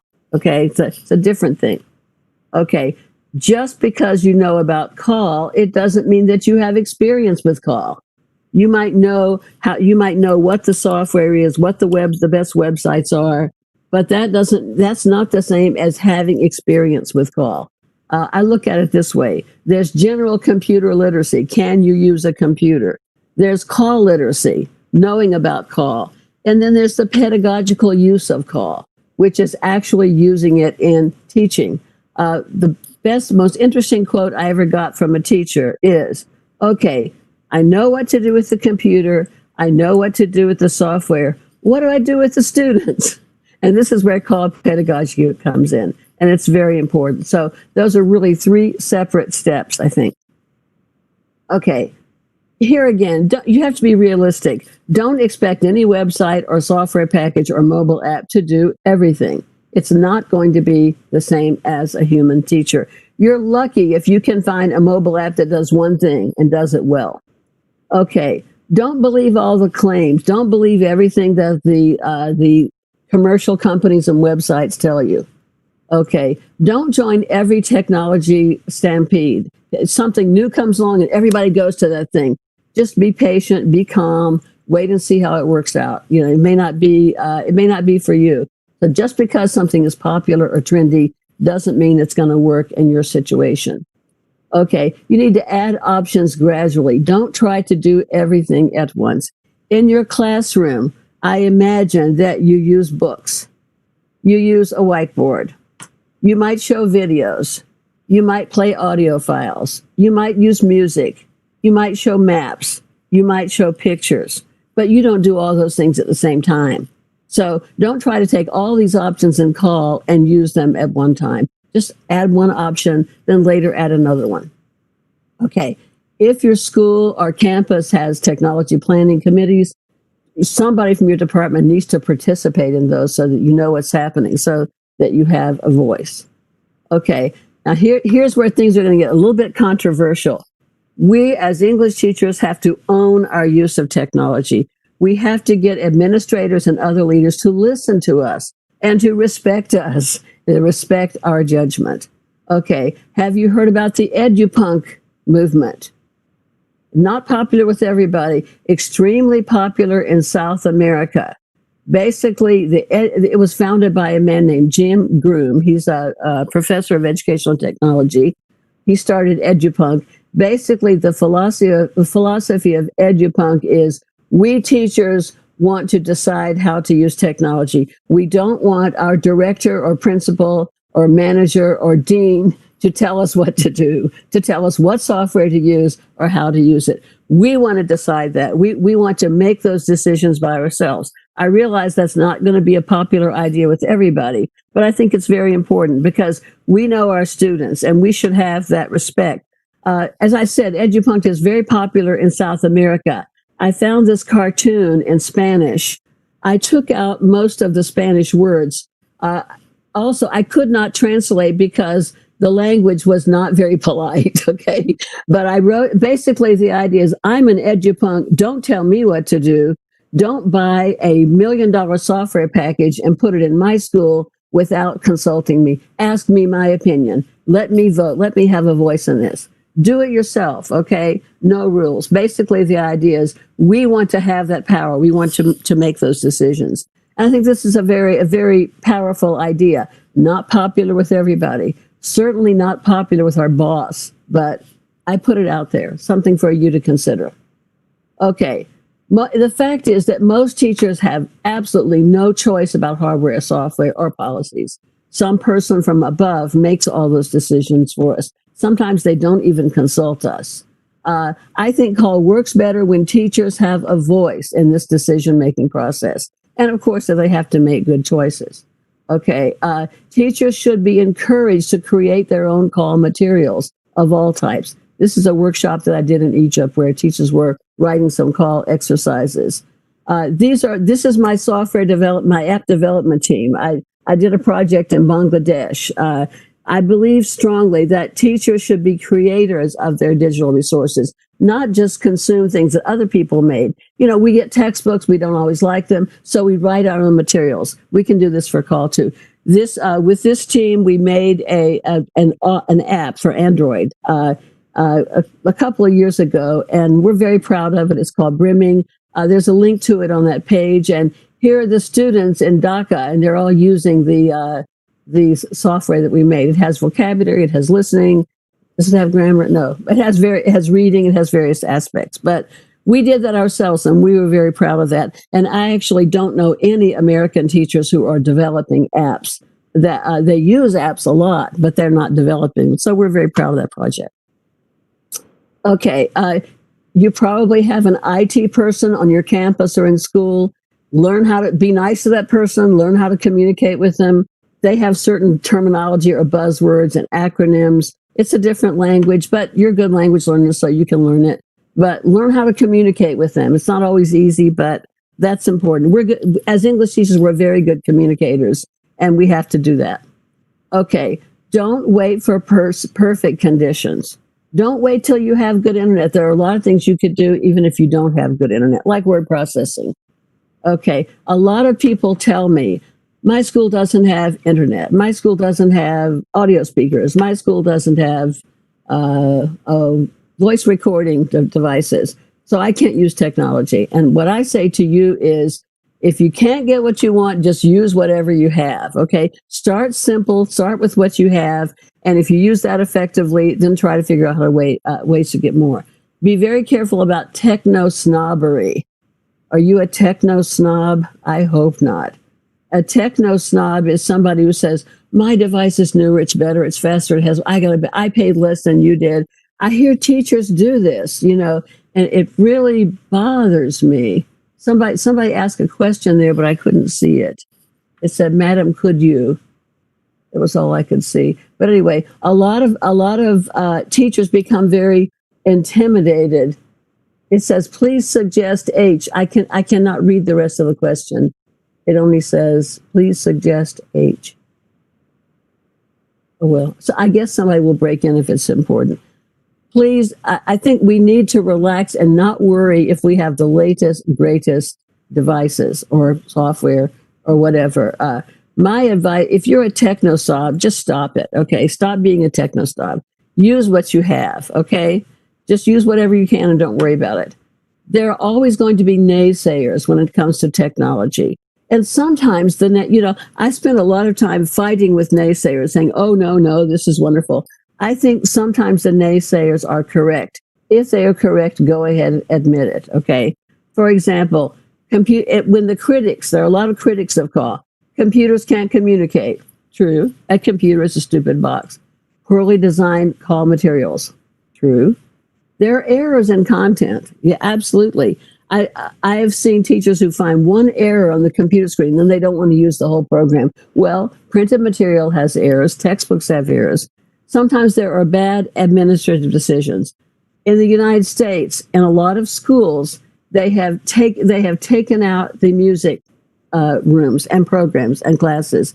They've eliminated the art program and the music program and put in computers. I see that as a big mistake. I don't think that technology should be used at the expense of the humanities. So if critics are saying all of these things, I would say, yes, these are problems. I would just go ahead and admit it. Okay. No technology tool is perfect. They're not. They're just like no human is perfect. Okay. There are some tools that I don't like. My husband really hates Twitter. I love Twitter. I think Twitter is wonderful. He hates it. He doesn't want to go near Twitter. I don't like Prezi. I don't like things moving all over the screen. A lot of my friends love Prezi. That's okay. We have to be tolerant. We have to accept the fact not everybody likes every tool. You may like this tool better than some other tool. I think you have to give yourself permission to not like something. If it's trendy, don't worry about it. Maybe it doesn't work for you. Try not to feel guilty if something is trendy but doesn't work for you. Do what works for you. If it works, try it, use it. If it doesn't, move on. Okay. Above all, we have to trust our own instincts as language teachers and not let other people make those decisions for us. I'm finishing early, I think. Okay, that's what I have to say. There is the link to the website, and now I'm ready to hear questions. So what do I do now? Do I turn off my camera? No, just stay on. Stay on. Okay. We would love to hear, love to see you on the screen. Yes, somebody was trying to message me, but I could not. All I saw was, can you suggest? So I will start with her question. She's Ujjwala Shinde, and she's asking, could you suggest some software which can work as a writing assistant? Maybe Very specific question. Not really, no. Let's see. There's my email. If you, I would Google it. I would Google ESL Writing Assistant. My email address is there on the screen. You can email me. I'll try to help you find it. I have to tell you, though, 90% of the time when people email me questions, I just go to Google and look for it. So you can probably find it faster by yourself. But right now I'm not teaching, so offhand I don't know of any. Okay. So far, not a lot of questions have come in. I'll just wait for more questions, and in the meanwhile, I'll ask a few of my own that I've prepared. Okay. So you have traveled extensively, right? And you have been to so many. Wait. Let me say, I have traveled a little bit in the last 10 years. I have a lot of friends in TESOL who have done workshops in 65 countries or 75 countries. So, for me, I'm very happy that I've had the opportunities that I've had, but I'm not some kind of a travel champion or anything. Okay. From the 24 countries that you have traveled to so far, can you tell us how India compares in terms of the ESO scenario with the other countries that you have gone to? Like how good is it? What kind of improvement would you suggest? Well, I think in some ways, India is a little bit like the United States because we have enormous inequalities. We have little kids who have iPads and have everything. And then there was a popular TV show recently where the kid got an iPhone for Christmas and started complaining because it wasn't the latest iPhone. We have a lot of kids who have everything, and then we have kids who don't have anything. We have people who barely have electricity, if that. Right now, it's a big problem because of the coronavirus, and we have several million children who don't have internet in their houses, and they're having to teach online, and they don't have any internet. So, I think every country has great disparities. From what I saw, I worked in India as an English language fellow, and I knew many people who have lives very similar to what we have in the United States. They had the same facilities, they had the same level of knowledge, they traveled a lot. And then, of course, there are people who are disadvantaged who don't have those things. And I really think that's the same in every country. It's always a matter of degree. Okay, Does that make sense? Yes, thank you for that answer. I'll move over to the next one. See, India has a lot of cities which have installed a smart classroom in the last 4 or 5 years. But what is a smart classroom? Basically, a digital board, projector, speakers, basically. So it's just a interactive whiteboard and projector, mounted somewhere in the ceiling, and they have speakers so they can play some audiovisual stuff, and they can project the ebooks on the screen. So basically, that's what a smart class is. And when I travel for workshops with the teachers, I notice that most of them are collecting dust. I think that's true in the United States, true. I was the director of a language lab, and we bought one of those interactive whiteboards, and I can't remember how many thousands of dollars it cost. And I gave many teacher training workshops, and basically nobody used it. A couple of very young, eager teachers used it a couple of times, and then they stopped using it. I think a lot of money is wasted in technology. And do you remember my point that teachers need to be involved in the decision-making process? Teachers need to help make these decisions. And a lot of times what I've seen in my travels, and also many places in the United States, is that they don't ask the teachers what they need and what they want. And the administrators, and I mean, I've been an administrator too, but people at a higher level who, number one, don't understand language learning. Number two, don't understand the particular needs of call. Maybe they're computer experts. Maybe they're great computer programmers, but they don't understand language learning. Or maybe they're really good at language pedagogy, but they don't understand computers. And a lot of money is wasted. I mean, I once had a team of visiting teachers and administrators from Mexico, and it was a very wealthy private school, and they had spent $1 million on a certain software package, and they said nobody ever used it. And a lot of money is wasted, and it's really too bad, because that money could have been used, for example, to reduce class size. It might have been better to reduce the class size than to have spent all that money on a software package. That's why I think that teachers need to have a voice. I know this is a political message too, but teachers need to be part of this process, because we are the heroes. Come on. I really believe that teachers are the most important people in the world. I mean, without teachers, we don't have anybody else. We don't have doctors. We don't have lawyers. We don't have engineers. We don't have architects, et cetera, et cetera. And so people need to listen to us, and very often they don't. And I see that in many countries. And certainly in the United States. I don't want to criticize India because I don't know it as well, but I can certainly criticize it in my country because I've been a teacher here for a long time. And very often the people in positions of power do not listen to the teachers. And I don't think that technology is always the number one priority. I think that class size is very important. Making sure that our students have enough food. Like right now, everybody is staying at home because of coronavirus. And now in my city, there are organizations that are delivering breakfast and lunch to students' houses, because the students used to come to school to get the food, and now they're getting it at their houses. And I think that's more important. I love call. Okay, I love technology. I love computers. But I think that's a more important issue than computers. Just my opinion. Oh, now I get silence. Hello? Sorry, I had put myself on mute. That's okay. I thought I'd stunned you by what I said. So what I'm saying is that I completely agree with what you're saying, Claire, about things being like this in USA, but the scene is not any different in India.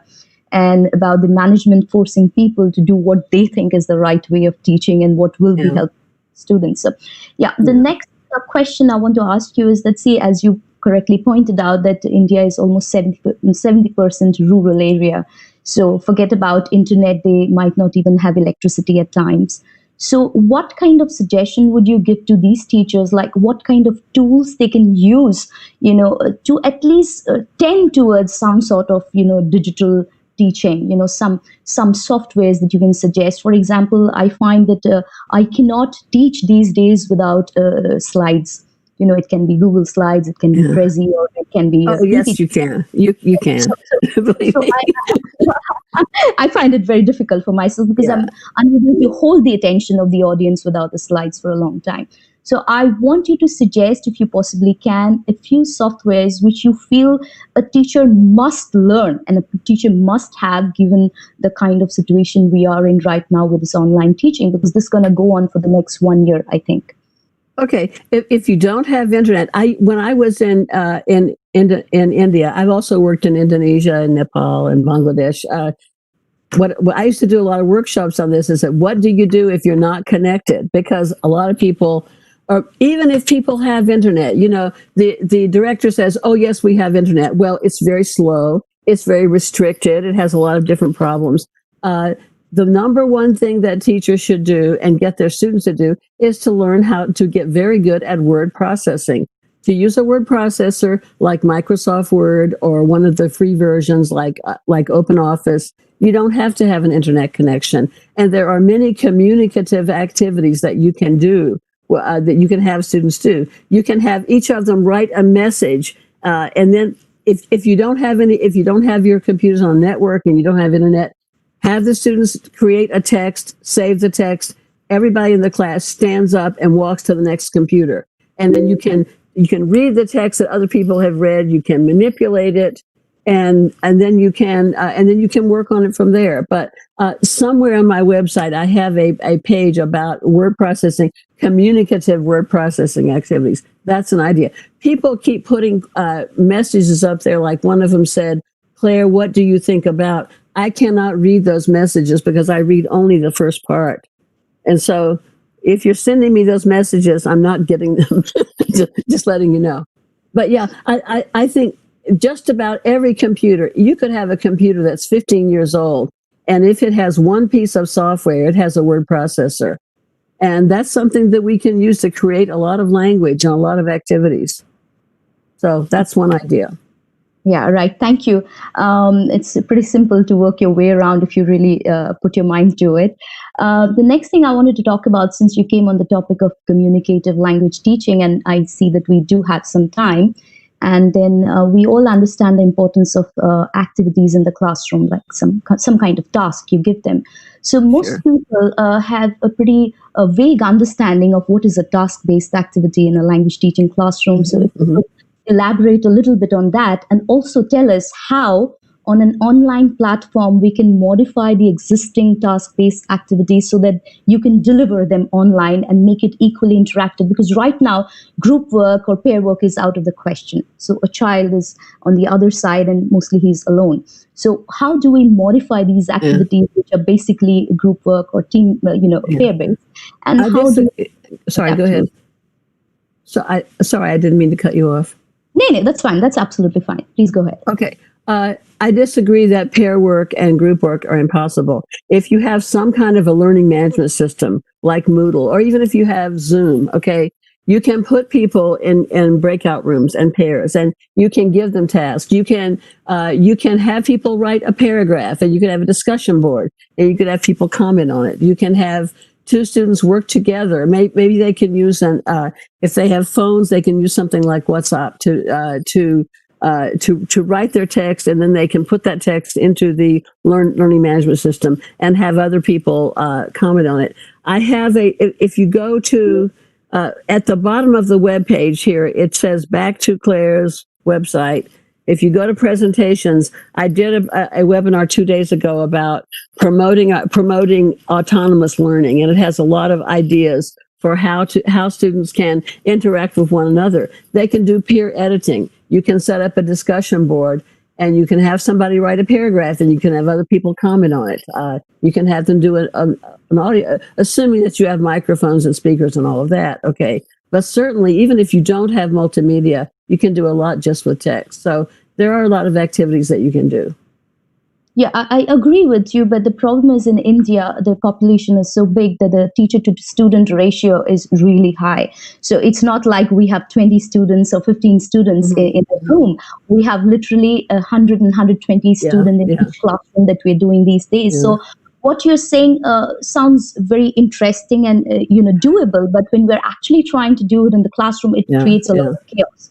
So I want to know from a practical aspect, is there any way that whether the number of students are more, how can we do something which they are able to do it autonomously, and still some amount of activity-based learning happens? Yeah.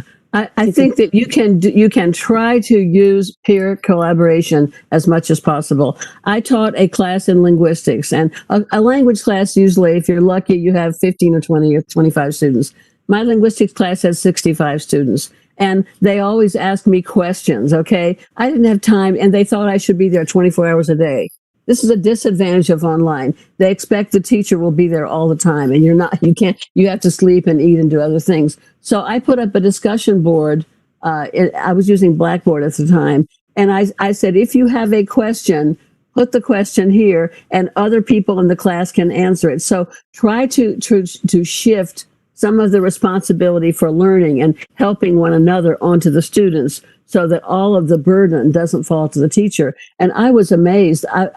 They would put questions, and 5 minutes later, somebody from the class would answer the question. So I tried to set up a situation where they were helping each other. I mean, peer editing and peer collaboration has disadvantages, of course. They don't know as much as the teacher, but in many ways, they can help one another if you set up a situation. But it's not easy. I'm not going to lie. It's not easy. Yeah, we will try to work and see if whatever you've said, we can really work it out in our classrooms. One last question. India has come up with NEP, which is the National Education Policy 2020, where they envision that learners should be, focusing on the mother tongue a lot more as compared to English. So I think they're planning to make it compulsory till the 5th standard. So my question to you is, how do you think this will affect the future of youngsters who are, moving into a global arena and they're moving into a professional arena? So will the fact that they might be learning English much later in life really affect, or is it easy enough for them to start picking up the language even at the age of maybe 13? Because as far as I know, after puberty, picking up a language becomes very difficult. So what is your take on this? The critical period. The same thing, by the way, is happening in the United States. When I started teaching English, the theory, before you were born, probably many years ago, the theory was always pick the target language, English only in the classroom. Never permit students to speak their mother tongue, their first language. That has changed a lot. And now they are saying that when English teachers tell students that they can never speak their native language, what we're doing is we're disrespecting their culture. And I think there's a lot to that. And I'm happy to hear that. And I think that it is important for students to have a good foundation in their native language. And of course, they're also with English. English has a very complicated history in many pre-colonial countries, because there's this idea that somehow English is superior or something, which is definitely not true. We have a similar thing in the United States. We have many millions of people who don't get English as their first language at home. They might get it at school, but they don't get it at home. And we've had a long history of problems. My mother's first language was French. My family is from Louisiana, and the students were forbidden to speak French in school. And they were not, it was like, oh no, that's bad. You're going to be punished if you do this, and, slap on the wrist if you do that. And so I think what's happening now is we are coming to recognize the importance of respecting not only the student, but the student's parents. We have a lot of students whose mothers and fathers don't speak English, but the children go to school and get English. And I think that if we tell them that English is somehow better or the required thing, that we're almost teaching them not to respect their parents. It's just my opinion. So I think they can pick up English a little later. It would be nice if they could learn both. This is really a political question, not a pedagogical question. No political intentions behind it. I just feel that it is political. Yeah. So what happens with the students that I teach? Some of them come from vernacular backgrounds, right? So when they go for interviews, job interviews, and all, the ones who come from English medium schools are performing much better as compared to the ones who are coming from vernacular backgrounds. So that is the concern that we have today, because when you're actually going out to the job market, they are not going to talk about respecting your own language or how English is. At the end of the day, you have to deliver your job in English, and it's a global scenario. Today, your clients, you're sitting in India, but you're talking to clients maybe in US or in Australia, or maybe for that matter, Japan. So that's what I was trying to find out. Will it really harm the learners if they start picking up the language a little later? I think the students, those students who are in the public schools, just like in the United States, they are going to be at a disadvantage. Yes. My answer to this is we have to improve the public schools a lot. We have to try to give everybody an equal footing. But yeah, in a job interview or something like that, they are going to be at a disadvantage. But that's just the reality. At the same time, I don't know. It's complicated. But yeah, I think it's a problem. I think technology can help, because by having if they have internet, we can now give students direct access to native speakers and to authentic language, whereas before students were just hearing their teacher, maybe their English teacher. I know I had foreign language teachers in school back in the time when I was studying. The emphasis was on reading and writing, not on speaking and listening. And sometimes my teachers in French and Spanish did not pronounce words correctly because they were not native speakers. And so I was at a disadvantage. And I think now that if I had had internet, I could have gone, if I had YouTube, I mean, YouTube was wonderful.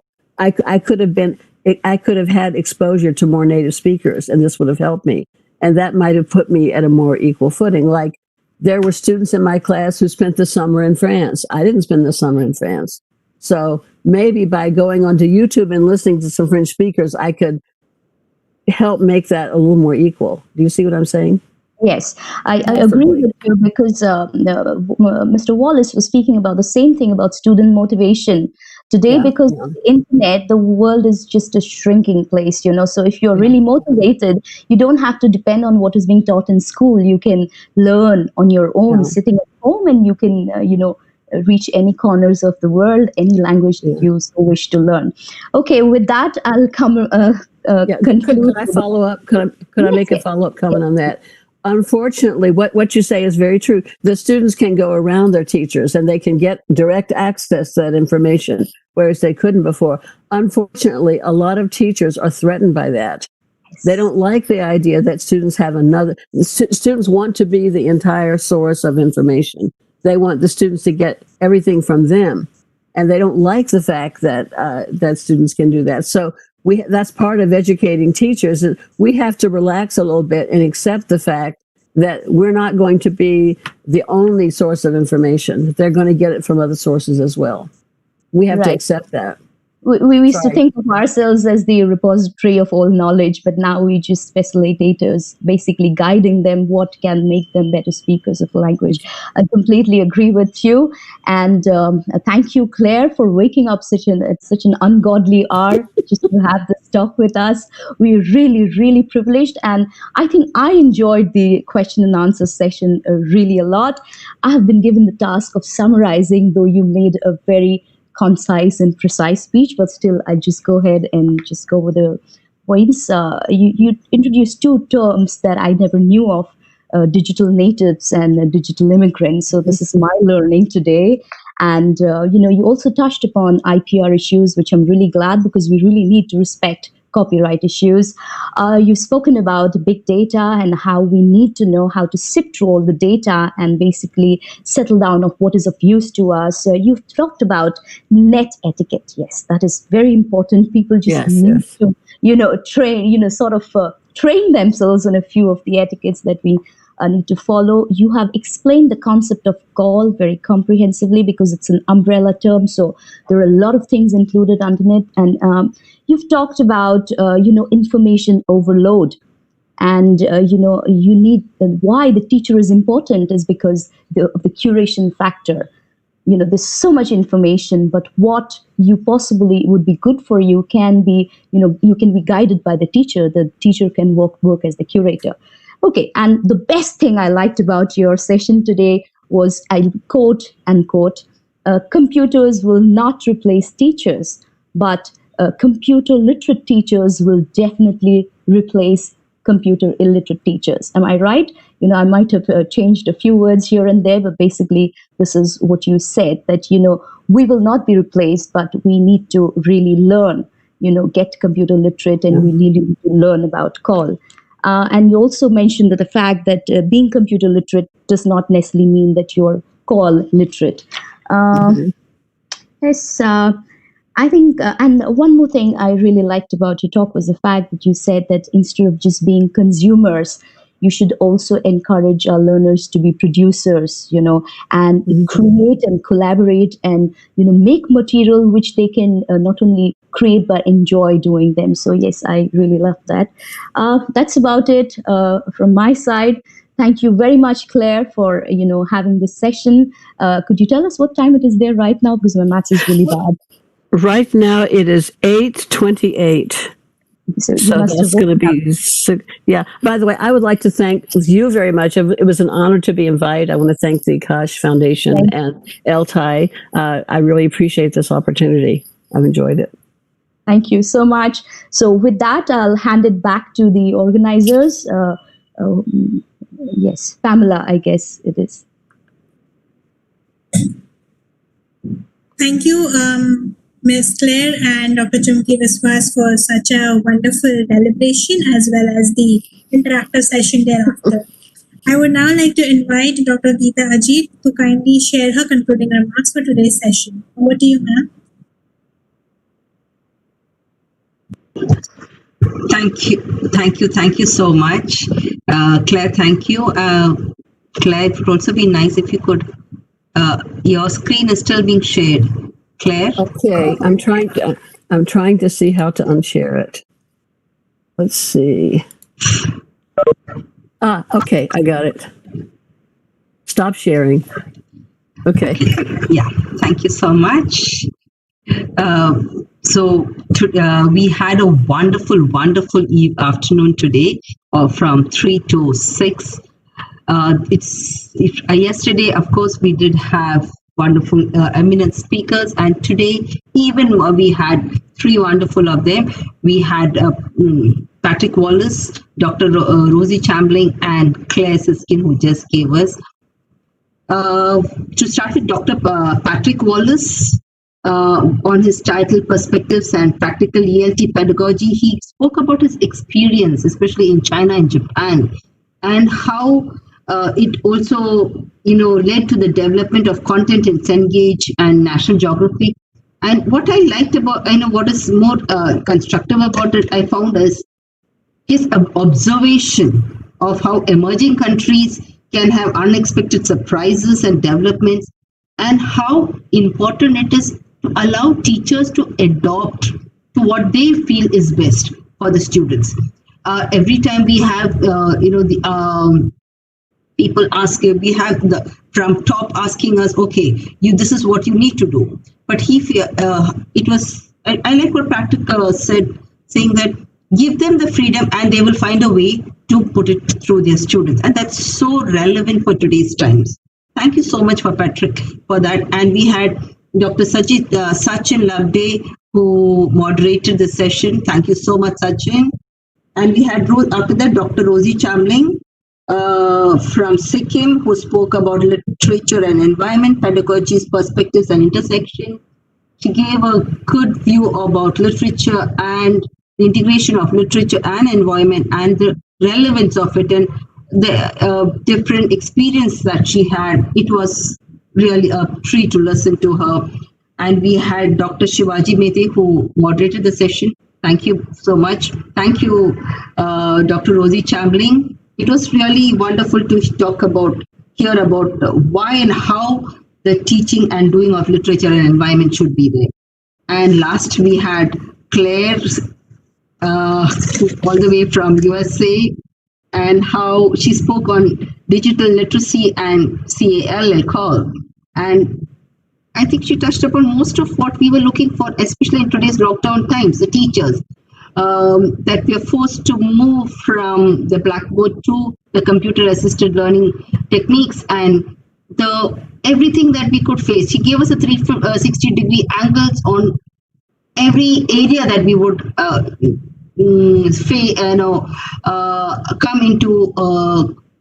I would say we would come into contact with and how to deal with it. It was so very good of you. So once again, I would like to thank also all. We had Dr. Chumki Biswas. Unfortunately, all through when we were meeting early in the afternoon rather, I would say we could all see her. And then I think she had a low bandwidth because of which we could see her. But thank you, Chumki. Thank you, Claire, so much.